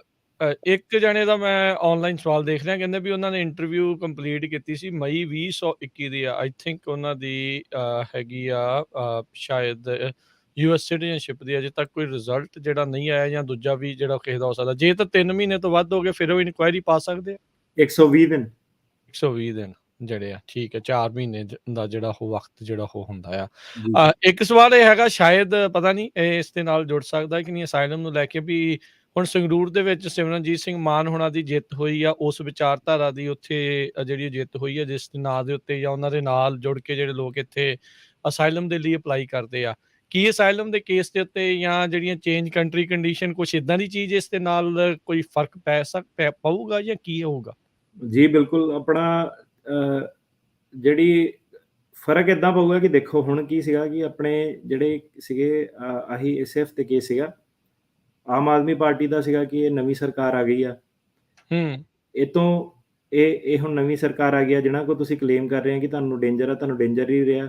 ਸੋ ਜਿਹੜਾ ਅਸਾਈਲਮ ਦਾ ਸਟੈਂਡਰਡ ਹੁੰਦਾ ਉਹ ਹੁੰਦਾ ਕਿ ਜ਼ਰੂਰੀ ਨਹੀਂ ਹੈਗਾ ਕਿ ਕਿਸੇ ਸਰਕਾਰ ਨੇ ਤੁਹਾਡੇ ਉੱਤੇ ਹਮਲਾ ਕੀਤਾ ਹੋਣਾ ਚਾਹੀਦਾ। ਕੋਈ ਵੀ ਬ੍ਰਾਂਚ ਜੇ ਕਿਤੋਂ ਹੋਰੋਂ ਵੀ ਤੁਹਾਨੂੰ ਜੇ ਪ੍ਰੋਬਲਮ ਆ ਰਹੀ ਆ, ਪਰ ਤੁਸੀਂ ਇਹ ਸ਼ੋਅ ਕਰਨਾ ਹੁੰਦਾ ਕਿ ਜਿਹੜੀ ਮੌਜੂਦਾ ਸਰਕਾਰ ਆ ਉਹ ਅਨਵਿਲਿੰਗ ਜਾਂ ਅਨਏਬਲ ਟੂ ਪ੍ਰੋਟੈਕਟ, ਇਹ ਟਰਮ ਯੂਜ਼ ਕਰਦੇ ਆ ਕਿ ਜੀ। ਅਨਵਿਲਿੰਗ ਮਤਲਬ ਕਿ ਜਾਂ ਉਹ ਤੁਹਾਡੀ ਮਦਦ ਕਰਨਾ ਨਹੀਂ ਚਾਹੁੰਦੀ, ਜਾਂ ਅਨਏਬਲ ਟੂ ਪ੍ਰੋਟੈਕਟ। ਸੋ ਅਨਏਬਲ ਵਾਲਾ ਜਿਹੜਾ ਸਟੈਂਡਰਡ ਆ ਉਹ ਤੁਸੀਂ ਯੂਜ਼ ਕਰਨਾ ਕਿ ਤੁਸੀਂ ਇਹ ਨਹੀਂ ਕਹਿਣਾ ਇਹ, ਕਿਉਂਕਿ ਇਹ ਜਿਹੜੀ ਸਰਕਾਰ ਆ ਇਹਨੇ ਸਿੱਧੇ ਕਿਹਾ ਕਿ ਆਪਾਂ ਕਰਪਸ਼ਨ ਜਿਹੜੀ ਹਟਾਉਣੀ ਆ। ਤੇ ਜਿਹੜੇ ਸਰਕਾਰੀ ਵਕੀਲ ਵਗੈਰਾ ਵੀ ਆ ਉਹ ਐਵੀਡੈਂਸ ਪੇਸ਼ ਕਰ ਰਹੇ ਆ ਕਿ ਦੱਸ ਰਹੇ ਆ ਕਿ ਆਹ ਜਿਹੜੀ ਐਂਟੀ ਕਰਪਸ਼ਨ ਆ, ਤੇ ਇਹਨਾਂ ਨੂੰ ਲੋਕਾਂ ਨੇ, ਪੰਜਾਬ ਦੇ ਲੋਕਾਂ ਨੇ ਮੈਜੋਰਟੀ ਨਾਲ ਜਿਹੜਾ ਸੀਗਾ ਇੰਨੇ ਸਾਲਾਂ ਬਾਅਦ ਜਿਹੜਾ ਜਿਤਾਇਆ। ਸੋ ਉਹਦਾ ਜਿਹੜਾ ਤੁਹਾਡੀ ਆਰਗੂਮੈਂਟ ਹੈਗੀ ਆ ਉਹ ਅਨਏਬਲ ਟੂ ਪ੍ਰੋਟੈਕਟ ਵਾਲੀ ਆਰਗੂਮੈਂਟ ਆ। ਜੇ ਤੁਸੀਂ ਕੋਈ ਹੋਰ ਆਰਗੂਮੈਂਟ ਦਿੰਦੇ ਆ ਤਾਂ ਤੁਸੀਂ ਪ੍ਰੋਬਲਮ ਕ੍ਰੀਏਟ ਕਰੋਗੇ ਆਪਣੇ ਲਈ। ਅਨਏਬਲ ਟੂ ਪ੍ਰੋਟੈਕਟ ਦਾ ਹੁਣ ਇਦਾਂ ਹੈਗਾ ਕਿ ਇਸੇ ਸਰਕਾਰ ਦੇ ਆਉਂਦੇ ਜਿਹੜੇ 3 ਵੱਡੇ ਬੰਦੇ ਸੀਗੇ, ਦੀਪ ਸਿੱਧੂ, ਨੰਗਲ ਅੰਬੀਆਂ, ਸਿੱਧੂ ਮੂਸੇਵਾਲਾ, ਇਹਨਾਂ ਦੇ ਜਿਹੜੇ ਮਰਡਰ ਇਹਨਾਂ ਦੇ ਕਾਰਜਕਾਲ ਦੇ ਵਿੱਚ ਜਿਹੜੇ ਹੋਏ ਆ, ਭਾਵੇਂ ਸਰਕਾਰ ਦਾ ਕੋਈ ਲੈਣਾ ਦੇਣਾ ਨਹੀਂ ਸੀਗਾ, ਪਰ ਜਿਹੜਾ ਅਨਏਬਲ ਟੂ ਪ੍ਰੋਟੈਕਟ ਆ ਉਹ ਸਟੈਂਡਰਡ ਤੁਹਾਡਾ ਜਿਹੜਾ ਮੀਟ ਹੋ ਜਾਂਦਾ। ਹੁਣ ਇਹਦੇ ਵਿੱਚ ਇਦਾਂ ਵਾ ਕਿ ਇਹ ਨਹੀਂ ਕਿ ਜਾ ਕੇ ਹਰੇਕ ਜਣਾ ਸਿੱਧੂ ਮੂਸੇਵਾਲਾ ਫਲਾਣਾ ਢਮਕਾਨਾ। ਇਹਦਾ ਇਦਾਂ ਕਿ ਸਰਕਾਰੀ ਵਕੀਲ ਨੇ ਕਹਿਣਾ ਕਿ ਉਹ ਤਾਂ ਬਹੁਤ ਵੱਡੇ ਬੰਦੇ ਸੀਗੇ, ਉਹ ਐਡੇ ਵੱਡੇ ਬੰਦੇ ਸੀਗੇ, ਉਹਨਾਂ ਨਾਲ ਇਦਾਂ ਹੋਇਆ। ਇਹਦਾ ਮਤਲਬ ਇਹ ਨਹੀਂ ਹੈਗਾ ਕਿ ਹਰੇਕ ਬੰਦੇ ਨਾਲ ਇਦਾਂ ਜਿਹੜਾ ਹੋਊਗਾ। ਸੋ ਇਦਾਂ ਕਿ ਜਿਹੜਾ ਵੱਡੇ ਬੰਦੇ ਵਾਲੀ ਜਿਹੜੀ ਖਬਰ ਜਦੋਂ ਤੁਸੀਂ ਕੰਟਰੀ ਕੰਡੀਸ਼ਨ ਦੇ ਵਿੱਚ ਲਾਉਂਦੇ ਆ, ਉਹ ਖਬਰ ਇੱਕ ਹੈਗੀ ਆ ਕਿ ਸਰਕਾਰ ਦਾ ਇਦਾਂ ਚੱਲਦਾ, ਪਰ ਉਹਦੇ ਨਾਲ ਹੋਰ ਵੀ ਸਵਾਲ ਹੈਗੇ ਆ ਕਿ ਛੋਟੇ ਬੰਦਿਆਂ ਬਾਰੇ ਕੀ ਹੈਗਾ, ਕਿ ਛੋਟੇ ਬੰਦਿਆਂ ਬਾਰੇ ਦੱਸੋ ਤੁਸੀਂ। ਵੱਡੇ ਬੰਦਿਆਂ ਬਾਰੇ ਸਾਨੂੰ ਕੋਈ ਫਰਕ ਨਹੀਂ ਪੈਂਦਾ ਕਿ ਵੱਡੇ ਬੰਦੇ ਤਾਂ ਪਬਲਿਕ ਫਿਗਰ ਹੁੰਦੇ ਆ, ਤੇ ਤੁਹਾਡੇ ਨਾਲ ਕੀ ਪ੍ਰੋਬਲਮ ਹੋ ਗਈ ਹੈ ਸਰਕਾਰ ਕੋ। ਸੋ ਜਿਹੜੇ ਉਹਦੇ ਕੰਟਰੀ ਕੰਡੀਸ਼ਨ ਆ, ਤੁਹਾਨੂੰ ਥੋੜਾ ਜਿਹੜਾ ਡਿਟੇਲ ਦੇ ਵਿੱਚ ਜਾਣਾ ਪੈਣਾ। ਜਿਹੜੇ ਹਾਲਾਤ ਆ, ਖਬਰਾਂ ਜਿਹੜੀਆਂ ਉੱਥੋਂ ਇੰਡੀਆ ਦੀਆਂ ਜਿਹੜੀਆਂ ਹੁੰਦੀਆਂ ਕਿ ਲੋਕਲ ਲੈਵਲ ਤੇ ਜਿਹੜੀ ਨਿਊਜ਼ ਆ, ਛੋਟੀਆਂ ਮੋਟੀਆਂ ਜਿਹੜੀਆਂ ਫਰੋਤੀਆਂ ਜਿੱਦਾਂ ਕਹਿੰਦੇ ਉਹ ਮਿਲਦੀਆਂ, ਬੰਦੇ ਇਹਨਾਂ ਨੇ ਫੜੇ ਕਿ ਗੈਂਗਸਟਰ ਜਿਹੜੇ ਸੀਗੇ ਉਹਨਾਂ ਦੇ ਨਾਂ ਤੇ ਫਰੋਤੀਆਂ, ਜਿੱਦਾਂ ਕਰੋੜਾਂ ਰੁਪਇਆ ਲੋਕਾਂ ਕੋਲ, ਜਿਹੜਾ ਛੋਟੇ ਵਪਾਰੀਆਂ ਕੋਲ ਵੀ ਜਿਹੜਾ ਠੱਗਿਆ ਜਾਂਦਾ। ਸੋ ਤੁਹਾਨੂੰ ਉੱਦਾਂ ਦੀਆਂ ਜਿਹੜੀਆਂ ਛੋਟੀਆਂ-ਛੋਟੀਆਂ ਜਿਹੜੀਆਂ ਖਬਰਾਂ ਹੈਗੀਆਂ ਉਹ ਤੁਸੀਂ ਦੱਸ ਸਕਦੇ ਆ ਕਿ ਜਿਹੜੀ ਸਰਕਾਰ ਹੈਗੀ ਆ ਉੱਤੇ ਪ੍ਰੈਸ਼ਰ ਆ, ਉਹ ਇਹਨੂੰ ਕਾਬੂ ਨਹੀਂ ਕਰ ਪਾ ਰਹੀ, ਬੰਦੇ ਫੜ ਨਹੀਂ ਪਾ ਰਹੀ। ਤੇ ਜਿਹੜੀ ਗੱਲ ਕਰੀਏ ਮਾਨ ਸਾਹਿਬ ਦੀ ਕਿ ਉਹ ਜਿਹੜਾ ਇਲੈਕਸ਼ਨ ਜਿਹੜੀ ਜਿੱਤੇ ਆ, ਉਹਦੀ ਵੀ ਜਿਹੜੀ ਬੈਕਗਰਾਉਂਡ ਹੁਣ ਜਿਹੜੀ ਸਾਹਮਣੇ ਆ ਰਹੀ ਹੈ ਕਿ ਤੁਸੀਂ ਸਾਰਾ ਐਕਸਪਲੇਨ ਕਰਨਾ ਕਿ ਕਿੰਨੇ ਸਾਲ ਬਾਅਦ ਜਿੱਤੇ ਆ, ਤੇ ਕਿੰਨੀਆਂ ਸੀਟਾਂ ਉਹਨਾਂ ਕੋਲ ਹੈਗੀਆਂ, ਤੇ ਇੱਕ ਸੀਟ ਨਾਲ ਕੀ ਬੰਦਾ ਕਰ ਸਕਦਾ, ਕੀ ਨਹੀਂ ਕਰ ਸਕਦਾ। ਤੇ ਜਿਹੜੀ ਇਹ ਇਲੈਕਸ਼ਨ ਆ ਕਿਉਂ ਜਿੱਤੇ, ਕਿ ਮਤਲਬ ਏਦਾਂ ਦਾ ਕੀ ਜਨਤਾ ਨੇ ਦੇਖਿਆ ਕਿ ਇਮੋਸ਼ਨਲ ਹੋ ਗਏ ਕਿ 4 ਮਹੀਨੇ ਪਹਿਲਾਂ ਉਹਨਾਂ ਨੇ ਇੱਕ ਐਸੀ ਸਰਕਾਰ ਨੂੰ ਜਿਤਾਇਆ ਸੀ ਮੈਜੋਰਟੀ ਨਾਲ, ਤੇ ਹੁਣ ਬਿਲਕੁਲ 3 ਮਹੀਨਿਆਂ ਦੇ ਅੰਦਰ-ਅੰਦਰ ਹੀ ਇਹ ਸਰਕਾਰ ਦੇ ਆਉਣ ਤੋਂ ਬਾਅਦ ਫਟਾਫਟ ਹੀ ਹੈਗਾ। ਕਿਉਂ ਨਹੀਂ ਉਹਨਾਂ ਨੂੰ ਸਰਕਾਰ ਤੇ ਸੋ ਸਰਕਾਰੀ ਵਕੀਲ ਸਾਨੂੰ ਕਹਿੰਦਾ ਹੈਗਾ ਕਿ ਮੈਜੋਰਟੀ ਨੇ ਜਿਤਾਇਆ ਹੈਗਾ ਕਿ ਨਹੀਂ ਜਿਤਾਇਆ ਹੈਗਾ। ਉਹ ਕਹਿੰਦਾ ਆਹੋ ਮੈਜੋਰਟੀ ਨੇ ਜਿਤਾਇਆ। ਮੇਰਾ ਸਵਾਲ ਉੱਤੋਂ ਇਹ ਸੀਗਾ ਕਿ ਜੇ ਮੈਜੋਰਟੀ ਨੇ ਜੇ ਜਿਤਾਇਆ ਸੀਗਾ, ਫਿਰ 4 ਮਹੀਨੇ ਬਾਅਦ ਹੀ ਏਦਾਂ ਦਾ ਕੀ ਹੋ ਗਿਆ ਕਿ ਜਿਹੜਾ ਲੋਕਾਂ ਨੂੰ ਲੱਗਿਆ ਕਿ ਨਹੀਂ, ਉਹਨੇ ਆਪਣਾ ਫੈਸਲਾ ਜਿਹੜਾ ਚੇਂਜ ਕੀਤਾ, ਚੇਂਜ ਤੇ ਕੀਤਾ। ਉਹਨਾਂ ਨੇ ਇੱਕ ਇਹੋ ਜਿਹੇ ਬੰਦੇ ਨੂੰ, ਉਹਨਾਂ ਨੇ ਇਹ ਨਹੀਂ ਕਿ ਕਿਸੇ ਹੋਰ ਨੂੰ ਜਿਤਾਇਆ, ਉਹਨਾਂ ਨੇ ਸਪੈਸ਼ਲੀ ਜਿਹੜਾ ਸੀਗਾ ਸਿਮਰਨਜੀਤ ਸਿੰਘ ਮਾਨ ਨੂੰ ਜਿਤਾਇਆ। ਹੂੰ। ਉਹਨੂੰ ਤੁਸੀਂ ਆਪਣੇ ਫੇਵਰ ਦੇ ਵਿੱਚ ਜਿਹੜੀ ਆਰਗੂਮੈਂਟ ਆ ਉਹ ਕਰਨੀ ਆ, ਕਿ ਉਹਨੂੰ ਤੁਸੀਂ ਇਹ ਦੱਸਣਾ ਕਿ ਇਹਦਾ ਮਤਲਬ ਇਹ ਨਹੀਂ ਹੈਗਾ ਕਿ ਉੱਥੇ ਹਾਲਾਤ ਬਦਲ ਜਾਣੇ ਆ। ਇਹਦਾ ਮਤਲਬ ਇਹ ਹੈਗਾ ਕਿ ਲੋਕੀ ਸਤੇ ਪਏ, ਉਹਨਾਂ ਕੋਲ ਆਪਸ਼ਨਸ ਨਹੀਂ ਹੈਗੀਆਂ। ਜਦੋਂ ਉਹਨਾਂ ਨੂੰ ਇੱਕ ਆਪਸ਼ਨ ਜਿਹੜੀ ਮਿਲੀ, ਉਹਨਾਂ ਨੇ ਉਹ ਐਕਸਰਸਾਈਜ਼ ਕਰਤੀ। ਜੀ। ਤੇ ਹੁਣ ਇਹਦੇ ਵਿੱਚ ਇਹ ਵੀ ਜਿੱਦਾਂ ਸੋਵਰਨਿਟੀ, ਪੰਜਾਬ ਸੋਵਰਨਿਟੀ ਦੀ ਗੱਲ ਕਰਦਾ ਗਾਣਾ, ਜਿੱਦਾਂ ਸਿੱਧੂ ਮੂਸੇਵਾਲਾ SYL ਸੀ, ਉਹਨੂੰ ਬੈਨ ਕਰ ਦਿੱਤਾ ਸਰਕਾਰ ਨੇ। ਕੀ ਇਹ ਵੀ ਅਸਾਈਲਮ ਵਾਲਿਆਂ ਦੇ ਹੱਕ ਦੇ ਵਿੱਚ ਜਾਂਦੀ ਹੈ ਏਦਾਂ ਦੀ ਗੱਲ? ਬਿਲਕੁਲ ਹੱਕ 'ਚ ਜਾਂਦੀ ਆ। ਡਿਪੈਂਡ ਕਰਦਾ ਕਿ ਤੁਸੀਂ ਆਪਣਾ ਜਿਹੜਾ ਕੇਸ ਆ ਉਹ ਫਰੇਮ ਕਿੱਦਾਂ ਕਰਦੇ ਆ। ਜਿਹੜਾ ਹੁਣ ਪੋਲੀਟੀਕਲ ਓਪੀਨੀਅਨ ਹੈ ਨਾ, ਹੁਣ ਇੱਕ ਤਾਂ ਹੋ ਗਿਆ ਰਿਲੀਜੀਅਸ ਓਪੀਨੀਅਨ, ਕਿ ਹੂੰ। ਰਿਲੀਜੀਅਸ ਓਪੀਨੀਅਨ ਵਾਲਾ ਕੇਸ ਆ। ਇੱਕ ਹੋ ਗਿਆ ਪੋਲੀਟੀਕਲ ਓਪੀਨੀਅਨ। ਸੋ ਇਹ ਸਾਰੀਆਂ ਚੀਜ਼ਾਂ ਜਿਹੜੀਆਂ ਇਹ ਦਰਸਾਉਂਦੀਆਂ ਕਿ ਅੱਜ ਦੀ ਡੇਟ ਦੇ ਵਿੱਚ ਵੀ YouTube ਦੇ ਉੱਤੇ ਮਰਿਆ ਹੋਇਆ ਬੰਦਾ, ਇੱਕ ਜਿਹਦਾ ਕਤਲ ਕਰ ਦਿੱਤਾ ਗਿਆ, ਜਿਹਨੂੰ ਪ੍ਰੋਟੈਕਸ਼ਨ ਨਹੀਂ ਦਿੱਤੀ, ਉਹ ਬੰਦੇ ਦਾ ਜਿਹੜੇ ਇੱਕ ਆਰਟਿਸਟ ਸੀਗਾ, ਉਹਦਾ ਐਕਸਪ੍ਰੈਸ਼ਨ ਜਿਹੜਾ ਉਹ ਚੱਲਣ ਨਹੀਂ ਦਿੱਤਾ ਜਾ ਰਿਹਾ। ਤੇ ਇਹ ਵਾਕਈ ਇੱਕ ਡੈਮੋਕ੍ਰੇਸੀ 'ਚ ਏਦਾਂ ਹੋਣਾ ਨਹੀਂ ਚਾਹੀਦਾ। ਇੱਕ ਗਾਣਾ ਗਾ ਰਿਹਾ, ਉਹ ਕੋਈ ਗਲਤ ਨਹੀਂ ਕਰ ਰਿਹਾ, ਫੈਕਟਸ ਉਹ ਆ। ਤੇ ਉਹਨੂੰ ਉਹ ਜਿਹੜੇ ਮੈਂ ਦੇਖ ਰਿਹਾ ਕਿ ਰਿਪੋਰਟਰ ਅੱਗੇ ਜਿਹੜੇ ਨਿੰਦਿਆ ਕਰਨ ਵਾਲੇ ਆ, ਉਹ ਅੱਗੇ ਕੀ ਪੁੱਛਦੇ ਆ ਕਿ ਇਹ ਗਾਣਾ ਜਿਹੜਾ ਪੋਲੀਟੀਕਲੀ ਕਰੈਕਟ ਸੀਗਾ ਕਿ ਨਹੀਂ ਸੀਗਾ, ਹਨਾ। ਤੇ ਕਾਫੀ ਆਪਣੇ ਓਪੀਨੀਅਨ ਆ। ਆਪਣੇ ਫੈਮਿਲੀ ਮੈਂਬਰਾਂ ਤੋਂ ਵੀ ਜੇ ਤੁਸੀਂ ਪੁੱਛੋ, ਅੱਧਿਆਂ ਨੇ ਕਹਿਣਾ ਨਹੀਂ, ਇਹਨੂੰ ਇਦਾਂ ਦਾ ਗਾਣਾ ਚਾਹੀਦਾ ਸੀ, ਨਹੀਂ ਗਾਣਾ ਚਾਹੀਦਾ ਸੀਗਾ। ਸੋ ਤੁਹਾਡੀ ਜਿਹੜੀ ਕੋਰਟ 'ਚ ਆਰਗੂਮੈਂਟ ਆ ਉਹ ਇਹ ਹੈ ਕਿ ਇਹ ਮੈਟਰ ਨਹੀਂ ਕਰਦਾ ਕਿ ਇਹ ਓਪੀਨੀਅਨ ਸਹੀ ਸੀਗਾ ਕਿ ਗਲਤ ਸੀਗਾ। ਇਹ ਮੈਟਰ ਨਹੀਂ ਕਰਦਾ ਕਿ ਓਪੀਨੀਅਨ ਸਹੀ ਸੀਗਾ ਕਿ ਗਲਤ ਸੀਗਾ। ਮੈਟਰ ਇਹ ਕਰਦਾ ਕਿ ਇੱਕ ਓਪੀਨੀਅਨ ਸੀਗਾ ਕਿ ਉਹਨਾਂ ਨੇ ਦਬਾ ਦਿੱਤਾ ਹੈਗਾ, ਕਿਉਂਕਿ ਉੱਥੇ ਬੰਦਾ ਆਪਣਾ ਓਪੀਨੀਅਨ ਨਹੀਂ ਰੱਖ ਸਕਦਾ ਹੈਗਾ। ਤਾਂ ਕਰਕੇ ਉਹ ਉੱਥੇ ਆਪਣਾ ਜਿਹੜਾ ਮੈਂ ਪੋਲੀਟੀਕਲ ਓਪੀਨੀਅਨ ਫ੍ਰੀਲੀ ਐਕਸਰਸਾਈਜ਼ ਨਹੀਂ ਕਰ ਸਕਦਾ ਕਿਸੇ ਵੀ ਸਟੇਟ 'ਚ। ਸੋ ਆਹ ਜਿਹੜੀ SYL ਗਾਣਾ ਜਿਹੜੀ ਦੱਬਣ ਦੀ ਖਬਰ ਆ, ਇਹ ਤੁਹਾਡੇ ਕੰਟਰੀ ਕੰਡੀਸ਼ਨ ਪੈਕੇਟ 'ਚ ਤੁਹਾਡੀ ਹੈਲਪ ਕਰੂਗੀ। ਸੋ ਇਹ ਜਿਹੜੀਆਂ 2 ਚੀਜ਼ਾਂ ਇਸ ਟਾਈਮ ਲੇਟੈਸਟ ਵਾਪਰੀਆਂ ਆ, ਅਨਏਬਲ ਟੂ ਪ੍ਰੋਟੈਕਸ਼ਨ ਵਾਲੀ ਜਿਹੜੀ ਗੱਲ ਆ, ਲੋਕਾਂ ਨੇ ਫਤਵਾ ਦੇ ਕੇ ਦੁਬਾਰਾ ਦੂਜੇ ਪਾਸੇ ਸਿਮਰਨਜੀਤ ਸਿੰਘ ਮਾਨ ਹੋਣਾ ਵੱਲ ਫਤਵਾ ਦੇਣਾ, ਮਰੇ ਬੰਦੇ ਦੇ ਗਾਣੇ ਨੂੰ ਜਿਹੜਾ ਆ, ਕਤਲ ਕੀਤੇ ਗਏ ਹੋਏ ਬੰਦੇ ਦੇ ਗਾਣੇ ਨੂੰ, ਉਹਨੂੰ ਬੈਨ ਕਰਨਾ, ਕਈਆਂ ਦੇ ਟਵਿੱਟਰ ਹੈਂਡਲ ਜਿਹੜੇ ਆ ਉਹ ਬਲੌਕ ਕਰਨੇ। ਆਲਟ ਨਿਊਜ਼ ਵਾਲਾ ਮੁਹੰਮਦ ਜ਼ੁਬੇਰ, ਇਹਦਾ ਵੀ ਇਹ ਵਿੱਚ ਐਡ ਲਾ ਸਕਦੇ ਆ, ਕਰ ਸਕਦੇ ਹੋ ਵੀ ਇਹ ਤਾਂ ਸੱਚ ਦੱਸਦਾ ਸੀ। ਇਹਨੂੰ ਹੁਣ ਪੁਰਾਣੇ ਇੱਕ ਕਿੰਨੇ ਸਾਲ ਪੁਰਾਣੇ ਟਵੀਟ ਦੇ ਆਧਾਰ ਦੇ ਉੱਤੇ ਇਹਨੂੰ ਅੰਦਰ ਜਿਹੜਾ ਉਹ ਕਰ ਦਿੱਤਾ ਗਿਆ। ਸੋ ਇਹ ਚੀਜ਼ ਨਾ ਆਪਾਂ ਨੂੰ ਸਾਰਿਆਂ ਨੂੰ ਜਿਹੜੀ ਉਹ ਦੇਖਣੀ ਆ। ਸੋ ਇੱਥੇ ਹੀ ਫ਼ਰਕ ਪੈਂਦਾ ਆ ਅਟਾਰਨੀ ਟਿਰਖਿਆਣਾ ਜੀ। ਇੱਕ ਬੰਦਾ ਕਹਿੰਦਾ ਵੀ ਚਲੋ ਵਕੀਲ ਆ, ਸਾਰਿਆਂ ਨੇ ਬਰਾਬਰ ਓਦਾਂ ਹੀ ਬਾਰ ਪਾਸ ਕੀਤੀ, ਪਰ ਕਿਸ ਤਰੀਕੇ ਨਾਲ ਪ੍ਰੈਕਟਿਸ ਕਰ ਰਿਹਾ ਆ, ਕਿੰਨੇ ਕੁ ਅਪ ਟੂ ਡੇਟ ਆ, ਉਹ ਚੀਜ਼ਾਂ ਨੂੰ ਬਹੁਤ ਮੈਟਰ ਕਰਦੀਆਂ। ਸੋ ਵਧੀਆ ਵਕੀਲ ਦੇ ਨਾਲ ਜਾਣਾ, ਅਟਾਰਨੀ ਟਿਰਖਿਆਣਾ ਵਾਲਿਆਂ ਦੇ ਵਰਗਿਆਂ ਦੇ ਨਾਲ ਜਿਹੜਾ ਉਹ ਜਾਣਾ ਆ, ਉਹ ਤੁਹਾਡੇ ਲਈ ਇਸੇ ਲਈ ਲਾਹੇਵੰਦ ਜਿਹੜਾ ਹੋ ਜੀ ਰਿਹਾ। ਏਦਾਂ ਕਿ ਦੇਖੋ, ਸਾਨੂੰ ਜਦੋਂ ਸਿਮਰਨਜੀਤ ਸਿੰਘ ਮਾਨ ਇਲੈਕਸ਼ਨ 'ਚ ਖੜਾ, ਆਪਾਂ ਨੂੰ ਉਹਦਾ ਸਾਨੂੰ ਜਿਹੜਾ ਆਪਾਂ, ਕਿਉਂਕਿ ਆਪਾਂ ਉਸ ਏਰੀਏ ਤੋਂ ਆਉਂਦੇ ਆ, ਸਾਨੂੰ ਇੱਕ ਉਹ ਐਡਵਾਂਟੇਜ ਜਿਹੜਾ ਹੈਗਾ, ਇੱਕ ਜਿਹੜਾ ਦੂਜਾ ਵਕੀਲ ਆ ਜਿਹੜਾ ਜਿਹਨੂੰ ਕੰਟਰੀ ਦੇ ਬਾਰੇ ਨਹੀਂ ਪਤਾ, ਹੁਣ ਸਾਨੂੰ ਇਹ ਪਤਾ ਕਿ ਇਹ ਇੰਨੀਆਂ ਵੋਟਾਂ ਨਾਲ ਅੱਗੇ ਆ, ਇਹ ਹੁਣ ਜਿੱਤਣ ਜਾ ਰਿਹਾ, ਇਹ ਹੁਣ ਜਿੱਤ ਗਿਆ ਵਾ। ਠੀਕ ਆ।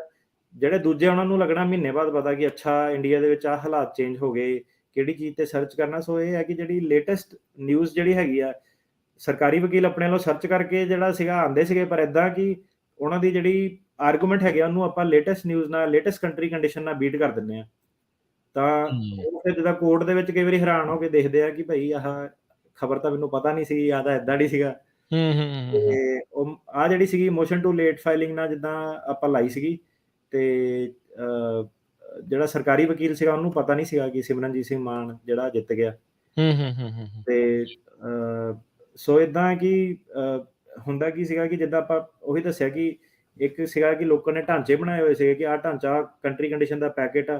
ਕਈਆਂ ਦੀਆਂ ਮੈਂ ਲੈਟਰਸ ਦੇਖਦਾ ਸੀਗਾ ਕਿ ਜਿੱਦਾਂ ਨਾ ਮਾਨ ਦੀਆਂ ਲੈਟਰ ਲੈ ਕੇ ਆਉਂਦੇ ਸੀਗੇ ਇੰਡੀਆ ਤੋਂ, ਉਹ ਨਾਲ ਇੰਨਾ ਕੁ ਨਾ ਥੱਦਾ ਜਿਹਾ ਉਹਨਾਂ ਨੇ ਨਿਊਜ਼ਪੇਪਰ ਕਟਿੰਗ ਵਾਲਾ ਜੋ ਵੀ ਇੰਡੀਆ ਲੈਟਰ ਤਿਆਰ ਕਰਦੇ ਆ, ਥੱਦਾ ਜਿਹਾ ਲਾ ਕੇ ਦੱਸਿਆ ਕਿ ਉਹ ਥੱਦੇ ਦੇ ਵਿੱਚ ਭਾਜੀ ਤੁਸੀਂ ਹੱਸੋਗੇ, ਉਹ ਜਿਹੜਾ ਪੁਰਾਣੀਆਂ ਖਬਰਾਂ ਨਿਊਜ਼ਪੇਪਰ ਵਾਲੀਆਂ, ਉਹਨੂੰ ਕੋਈ ਇੰਡੀਆ 'ਚ ਪ੍ਰਿੰਟ ਕਰਕੇ ਜਿੱਦਾਂ ਨਾ ਸਕੈਨ ਕਰਕੇ ਥੱਦਾ ਜਿਹਾ ਮੁੰਡਿਆਂ ਨੂੰ ਫੜਾ ਦਿੰਦਾ, ਜੋ ਵੀ ਆ ਪੱਕਾ ਹੀ ਬਣਾਇਆ ਹੈ ਉਹਨਾਂ ਨੇ ਉਹ। ਬਣਾਇਆ, ਉਹ ਪ੍ਰਿੰਟ ਪੜ੍ਹ ਹੀ ਨਹੀਂ ਹੁੰਦੇ, ਫੋਟੋਆਂ ਦਿਖਣੀਆਂ ਬੰਦ ਹੋ ਗਈਆਂ ਵਿੱਚ, ਅਖਬਾਰਾਂ ਦੀ ਇੰਨੀ ਵਾਰੀ ਫੋਟੋ ਕਾਪੀ ਹੋਈ।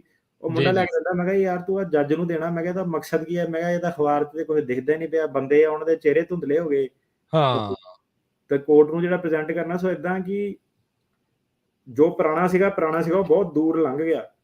ਜਿਹੜੇ ਹੂੰ ਉਹ ਕੇਸ ਸੀਗੇ ਪੁਰਾਣੇ ਕਿ ਕੰਧਾਂ ਤੇ ਪੋਸਟਰ ਲਾਏ, ਉਹ ਸੀਗਾ, ਉਹ ਬਹੁਤ ਦੂਰ ਲੰਘ ਗਿਆ। ਬਹੁਤ ਕੁਛ ਜਿਹੜਾ ਸੀਗਾ ਪਿਛਲੇ 2 ਸਾਲਾਂ ਦੇ ਵਿੱਚ, ਬਹੁਤ ਕੁਛ ਜਿਹੜਾ ਇੰਡੀਆ ਦੇ ਵਿੱਚ ਨਵਾਂ ਹੋਇਆ, ਵੂਮਨ ਦੇ ਰਾਈਟਸ ਆ, ਫੀਮੇਲ ਜਿਹੜੇ ਕੇਸਿਸ ਆ, ਬਹੁਤ ਹੋਰ ਜਿਹੜੇ ਤੁਹਾਡੇ ਮੁੱਦੇ ਆ, ਉਹਦੇ ਬੇਸ ਤੇ ਤੁਸੀਂ ਆਪਣਾ ਜਿਹੜਾ ਕੇਸ ਪ੍ਰੈਜ਼ੈਂਟ ਆ ਉਹ ਆਪਣਾ ਕਰ ਸਕਦੇ ਆ, ਆਰਗੂਮੈਂਟ ਕਰ ਸਕਦੇ ਆ। ਹੁਣ ਇਹ ਦੇਖੋ ਤੁਸੀਂ ਕਿ ਢਾਂਚੇ ਵਾਲੇ ਦੇ ਵਿੱਚ ਜਾਣਾ ਕਿ ਫਿਰ ਓਰੀਗਨ ਕੋਰਟ ਕਹਿੰਦਾ ਕਿ ਯਾਰ ਤੁਸੀਂ ਸਾਰੇ ਕੇਸ ਫਰਾਡ ਆ, ਸਾਰਿਆਂ ਦੇ 2 ਹਮਲੇ ਆ, 2 ਇਦਾਂ ਵਾ। ਸੋ ਇਦਾਂ ਕਿ ਤੁਸੀਂ ਦੇਖੋ ਹੁਣ ਕਿ ਤੁਹਾਡਾ ਜਿਹੜਾ ਸਪੈਸ਼ਲੀ ਜਿਹੜੀ ਜਨਤਾ ਕਿਸਾਨੀ ਅੰਦੋਲਨ ਪ੍ਰੋਟੈਸਟ ਦੇ ਵਿੱਚ ਗਈ ਸੀਗੀ, ਫੋਟੋਆਂ ਜਿਹਨਾਂ ਕੋਲ ਹੈਗੀਆਂ, ਤੁਹਾਡਾ ਇੱਕ ਬੜਾ simple straight forward political opinion ਦੇ ਉੱਤੇ ਜਿਹੜਾ ਕੇਸ ਉਹ ਬਣਦਾ, ਭਾਵੇਂ ਉਹ ਬੰਦਾ ਹਰਿਆਣੇ ਦਾ ਵਾ, ਭਾਵੇਂ ਉਹ ਬੰਦਾ ਪੰਜਾਬ ਦਾ ਵਾ। ਤੇ ਜਿਹੜੇ ਨਵੇਂ ਜਿਹੜੇ ਕੰਟਰੀ ਕੰਡੀਸ਼ਨ ਆ, ਉਹ ਤੁਸੀਂ ਲੇਟੈਸਟ ਦੇ ਨਾਲ ਹੀ ਜੇ ਜਾਓਗੇ ਤੁਹਾਨੂੰ ਜ਼ਿਆਦਾ ਫਾਇਦਾ। ਤੇ ਫਿਰ ਸਰਕਾਰੀ ਵਕੀਲ ਵੀ ਕੁਛ ਖਾਸ ਉਹਨੂੰ ਤੁਹਾਡੇ ਅਗੇਂਸਟ ਬਹਿਸ ਨਹੀਂ ਕਰ ਸਕਦੇ। ਜੀ ਜੀ ਸੋ ਬਿਲਕੁਲ ਇਹ ਸਾਰੀਆਂ ਚੀਜ਼ਾਂ ਦਾ ਧਿਆਨ ਰੱਖਿਓ। ਤੇ ਜਾਂਦੇ ਜਾਂਦੇ ਅਟਾਰਨੀ ਟਰਕੀਆਣਾ ਜੀ 4th ਆਫ ਜੁਲਾਈ ਆ ਰਹੀ ਆ, ਅਮਰੀਕਾ ਦਾ ਆਜ਼ਾਦੀ ਦਾ ਦਿਹਾੜਾ ਜਿਹੜਾ ਉਹ ਆ ਰਿਹਾ ਆ। ਸੋ 2022 ਦੇ ਵਿੱਚ USCIS ਕਹਿੰਦੇ ਵੀ ਅਸੀਂ ਬੜੇ ਕਹ ਲਓ ਵੀ ਸੈਲੀਬ੍ਰੇਟ ਕਰਨਾ ਹੈ ਇਸ ਨੂੰ, ਤੇ ਨੈਚੁਰਲਾਈਜੇਸ਼ਨ ਦੇ ਉੱਤੇ ਜ਼ਿਆਦਾ ਜ਼ੋਰ ਦੇਣਾ। ਜੀ ਬਿਲਕੁਲ। ਤੇ ਇੰਡੀਪੈਂਡੈਂਸ ਡੇ 'ਚ ਉਹ ਕਹਿੰਦੇ ਕਿ 1 ਜੁਲਾਈ ਤੋਂ ਲੈ ਕੇ 8 ਜੁਲਾਈ ਦੇ ਵਿੱਚ 6600 ਹੋਰ ਜਿਹੜੇ US ਸਿਟੀਜ਼ਨ ਉਹ ਇਹਨਾਂ ਨੇ ਬਣਾਉਣੇ ਆ। ਤੇ ਐਸੀ ਗੱਲ ਨਹੀਂ ਹੈ, ਜਿਹੜੀ ਏਜੰਸੀ ਹੈ ਨਾ, ਜੇ ਤੁਸੀਂ ਦੇਖਿਆ ਜਾਵੇ, ਮੇਰੇ ਹਿਸਾਬ ਨਾਲ ਤਾਂ ਬਹੁਤ ਵਧੀਆ ਸਰਕਾਰੀ ਡਿਪਾਰਟਮੈਂਟ। ਲੋਕੀ ਕੰਪਲੇਨ ਕਰਦੇ ਆ ਡਿਲੇ ਆ, ਪਰ ਉਹਨਾਂ ਵੱਲੋਂ ਦੇਖੋ ਤਾਂ ਜਿਹੜਾ ਫਿਜ਼ੀਕਲ ਈਅਰ 2021 ਸੀਗਾ, ਇਹ 'ਚ ਇਹਨਾਂ ਨੇ ਤਕਰੀਬਨ 9 ਲੱਖ ਜਿਹੜੇ ਨਵੇਂ ਸਿਟੀਜ਼ਨ ਭਰਤੀ ਕੀਤੇ। ਵਾਓ। ਤੇ ਹਾਂਜੀ 2022 ਦੇ ਵਿੱਚ ਜਿਹੜਾ ਜੇ ਅੱਧ ਕੁ 'ਚ ਹੀ ਪਹੁੰਚਿਆ, ਇਹਦੇ ਵਿੱਚ ਤਕਰੀਬਨ 7 ਲੱਖ ਇਹਨਾਂ ਨੇ ਸਿਟੀਜ਼ਨ ਆਲਰੇਡੀ ਭਰਤੀ ਕਰ ਚੁੱਕੇ ਆ। ਆਲਰੇਡੀ ਬਣ ਆਪਾਂ ਗਿਆ। ਇਕੱਲੇ ਸਿਟੀਜ਼ਨ ਦੀ ਗੱਲ ਕਰ ਰਹੇ, ਹੋਰ ਦੇਖ ਲਓ ਉਹਨਾਂ ਨੂੰ H1 L1 ਸਪੋਰਟਸ ਵਾਲੇ ਵੀਜ਼ੇ, ਗ੍ਰੀਨ ਕਾਰਡ, ਕਿੰਨੀਆਂ ਚੀਜ਼ਾਂ। ਸੋ ਇਹ ਕਾਫੀ ਜਿਹੜੀ ਬਿਜ਼ੀ ਏਜੰਸੀ ਆ, ਤੇ ਇਹਨਾਂ ਦੇ ਕਾਫੀ ਰਿਸਪੌਂਸਿਬਿਲਿਟੀ, ਜ਼ਿੰਮੇਵਾਰੀ ਵਾਲਾ ਕੰਮ ਆ। ਤੇ ਓਵਰਆਲ ਇਹ ਵਧੀਆ ਏਜੰਸੀ ਆ। ਮੈਨੂੰ ਨਹੀਂ ਲੱਗਦਾ ਕਿ ਆਪਣੇ ਦੇਸ਼ਾਂ ਦੇ ਵਿੱਚ ਕੋਈ ਇਦਾਂ ਦੀ ਏਜੰਸੀ ਪੋਸੀਬਲ ਵੀ ਜਿਹੜੀ ਉਹ ਹੈਗੀ ਆ, ਸਰਕਾਰੀ ਮਹਿਕਮਾ ਜਿਹੜਾ ਵਧੀਆ। ਸੋ ਹਾਂਜੀ, ਸੋ ਇਹਦੇ ਵਿੱਚ ਹੁਣ ਕਿਉਂਕਿ ਇਹ ਆ ਰਿਹਾ, ਤੇ ਜਿਹੜੇ ਡਾਇਰੈਕਟਰ ਉਹਨਾਂ ਨੇ ਕਿਹਾ ਕਿ ਜਿਹੜੀ ਸਾਡੀ ਨੇਸ਼ਨ ਦੀ ਜਿਹੜੀ ਹਿਸਟਰੀ ਆ, ਹਮੇਸ਼ਾ ਹੀ ਅਮਰੀਕਾ ਨੇ ਇੱਕ ਪ੍ਰੋਮਿਸ ਕੀਤਾ ਲੋਕਾਂ ਨੂੰ ਇੱਥੇ ਕਿ ਤੁਹਾਨੂੰ ਲਾਈਫ ਤੇ ਲਿਬਰਟੀ ਤੇ ਫਰੀडम ਟੂ ਪਰਸਿਊ ਹੈਪੀਨੈਸ ਮਿਲੂਗੀ ਇੱਥੇ। ਇਹ ਜਿਹੜੀਆਂ ਫਰੀडम ਜਿਹੜੀਆਂ ਹੈਗੀਆਂ, ਅਮਰੀਕਾ ਇਹਦੇ ਸਿਧਾਂਤਾਂ ਤੇ ਹੀ ਜਿਹੜਾ ਉਹਨਾਂ ਨੇ ਤਰੱਕੀ ਕੀਤੀ ਆ। ਤੇ ਇਸ ਲਈ ਇਹਨਾਂ ਦੇ ਲਈ ਵੀ ਬੜੀ ਫਕਰ ਦੀ ਗੱਲ ਹੁੰਦੀ ਆ ਜਦੋਂ ਹੋਰ ਜ਼ਿਆਦਾ ਸਿਟੀਜ਼ਨ ਜਿਹੜੇ ਉਹ ਲੋਕੀ ਬਣਦੇ ਆ। ਸੋ ਉਹਨਾਂ ਨੂੰ ਵਧੀਆ ਲੱਗਦਾ ਜਦੋਂ ਲੋਕੀ US ਸਿਟੀਜ਼ਨ ਬਣਦੇ ਆ। ਉਹਦਾ ਮਤਲਬ ਉਹ ਇਹ ਸਮਝਦੇ ਆ ਕਿ ਇਹ ਜਿਹੜੇ ਲੋਕੀ ਆ, ਇਹ US ਨਾਲ ਕਮਿਟ ਕਰਦੇ ਆ, ਤੇ ਇਹ ਸਹੁੰ ਚੱਕਦੇ ਆ ਕਿ ਜਦੋਂ ਵੀ ਲੋੜ ਪਈ ਤੇ ਇਸ ਦੇਸ਼ ਲਈ ਆਪਾਂ ਆਪਣੀ ਜਾਨ ਦੇਣ ਲਈ ਵੀ ਤਿਆਰ ਹੋਵਾਂਗੇ। ਤੇ ਇਹ ਜਿਹੜੀਆਂ ਹੁਣ ਸਿਟੀਜ਼ਨ ਵਾਲੀਆਂ ਜਿਹੜੀਆਂ ਸੈਰੇਮਨੀ ਹੁੰਦੀਆਂ, ਇਹ ਸਪੈਸ਼ਲ ਹੁੰਦੀਆਂ, ਇਹ 'ਚ ਸਪੈਸ਼ਲ ਗੈਸਟ ਵਗੈਰਾ ਇਹਨਾਂ ਨੇ ਬੁਲਾਏ ਹੁੰਦੇ ਆ। ਇੱਕ ਇਹਨਾਂ ਦੀ ਸੈਨ ਡਿਏਗੋ ਦੇ ਵਿੱਚ ਜਿਹੜਾ ਮਿਲਟਰੀ ਬੇਸ ਆ, ਉੱਥੇ ਇਹਨਾਂ ਦੀ ਸੈਰੇਮਨੀ ਹੋਣੀ ਹੈ। ਕਾਫੀ ਜਿਹੜੇ ਮਿਲਟਰੀ ਵਾਲੇ ਲੋਕੀ ਬਣਦੇ ਆ ਸਿਟੀਜ਼ਨ। ਵਾਸ਼ਿੰਗਟਨ DC ਦੇ ਵਿੱਚ ਕਾਫੀ ਜਿਹੜੀ ਮੇਨ ਇਤਿਹਾਸਿਕ ਜਿਹੜੇ ਟਾਊਨ ਆ, ਉੱਥੇ ਸੈਰੇਮਨੀਜ਼ ਹੋਣੀਆਂ। New York public library, Betsy Ross house in Philadelphia historic district, ਜਿਹੜਾ ਵਰਜੀਨੀਆ ਦੇ ਵਿੱਚ ਸੀਗਾ, ਥਾਮਸ ਜੈਫਰਸਨ ਦਾ ਮੌਂਟੀਸੈਲੋ, ਸਲੇਵਰੀ ਵਾਲੇ ਟਾਈਮ ਤੋਂ ਜਿਹੜਾ ਕਾਫੀ, ਚਲੋ ਐਡੀ ਡਿਟੇਲ 'ਚ ਕਾਹਨੂੰ ਜਾਣਾ। ਮਤਲਬ ਕਹਿਣ ਦਾ ਮਤਲਬ ਕਿ ਜਿੰਨੇ ਇਤਿਹਾਸਿਕ ਜਿਹੜੇ ਥਾਂ ਸੀਗੇ, ਉੱਥੇ ਇਹਨਾਂ ਨੇ ਸਪੈਸ਼ਲ ਜਿਹੜੀ ਸੈਰੇਮਨੀ ਉਹ ਜੁਲਾਈ ਦੇ ਵਿੱਚ ਜਿਹੜੀ ਉਹ ਕਰਦੇ ਆ। ਤੇ ਇਹਨਾਂ ਨੇ ਕਿਹਾ ਲੋਕਾਂ ਨੂੰ ਕਿ ਜਿਹੜਾ ਸਿਟੀਜ਼ਨ ਬਣੇ ਆ ਨਵਾਂ, ਉਹ ਹੈਸ਼ਟੈਗ ਵਰਤੇ ਸੋਸ਼ਲ ਮੀਡੀਆ ਤੇ, ਨਿਊ US ਸਿਟੀਜ਼ਨ। ਤੇ ਇਮੀਗ੍ਰੇਸ਼ਨ ਕਹਿੰਦੀ ਕਿ ਹੈਸ਼ਟੈਗ ਵਰਤੋ ਤਾਂ ਕਿ ਉਹਨਾਂ ਦੀ ਵੀ ਥੋੜੀ ਪ੍ਰਮੋਸ਼ਨ ਹੋਵੇ। ਜੀ ਜੀ ਬਿਲਕੁਲ। ਇੱਕ ਬੰਦਾ ਬਾਰ-ਬਾਰ ਸਵਾਲ ਪੁੱਛ ਰਿਹਾ, ਜਿਹੜਾ ਉਹ ਅਸਾਈਲਮ ਇੰਟਰਵਿਊ ਸੀਗੀ, ਕਹਿੰਦਾ ਜੀ ਸੈਨ ਫਰਾਂਸਿਸਕੋ 'ਚ ਮਈ 2021 ਦੇ ਵਿੱਚ ਉਹਦਾ ਕੋਈ ਰਿਜ਼ਲਟ ਨਹੀਂ ਉਸ ਨੂੰ ਮਿਲਿਆ, ਉਹ ਕੀ ਕਰ ਸਕਦਾ ਹੈ?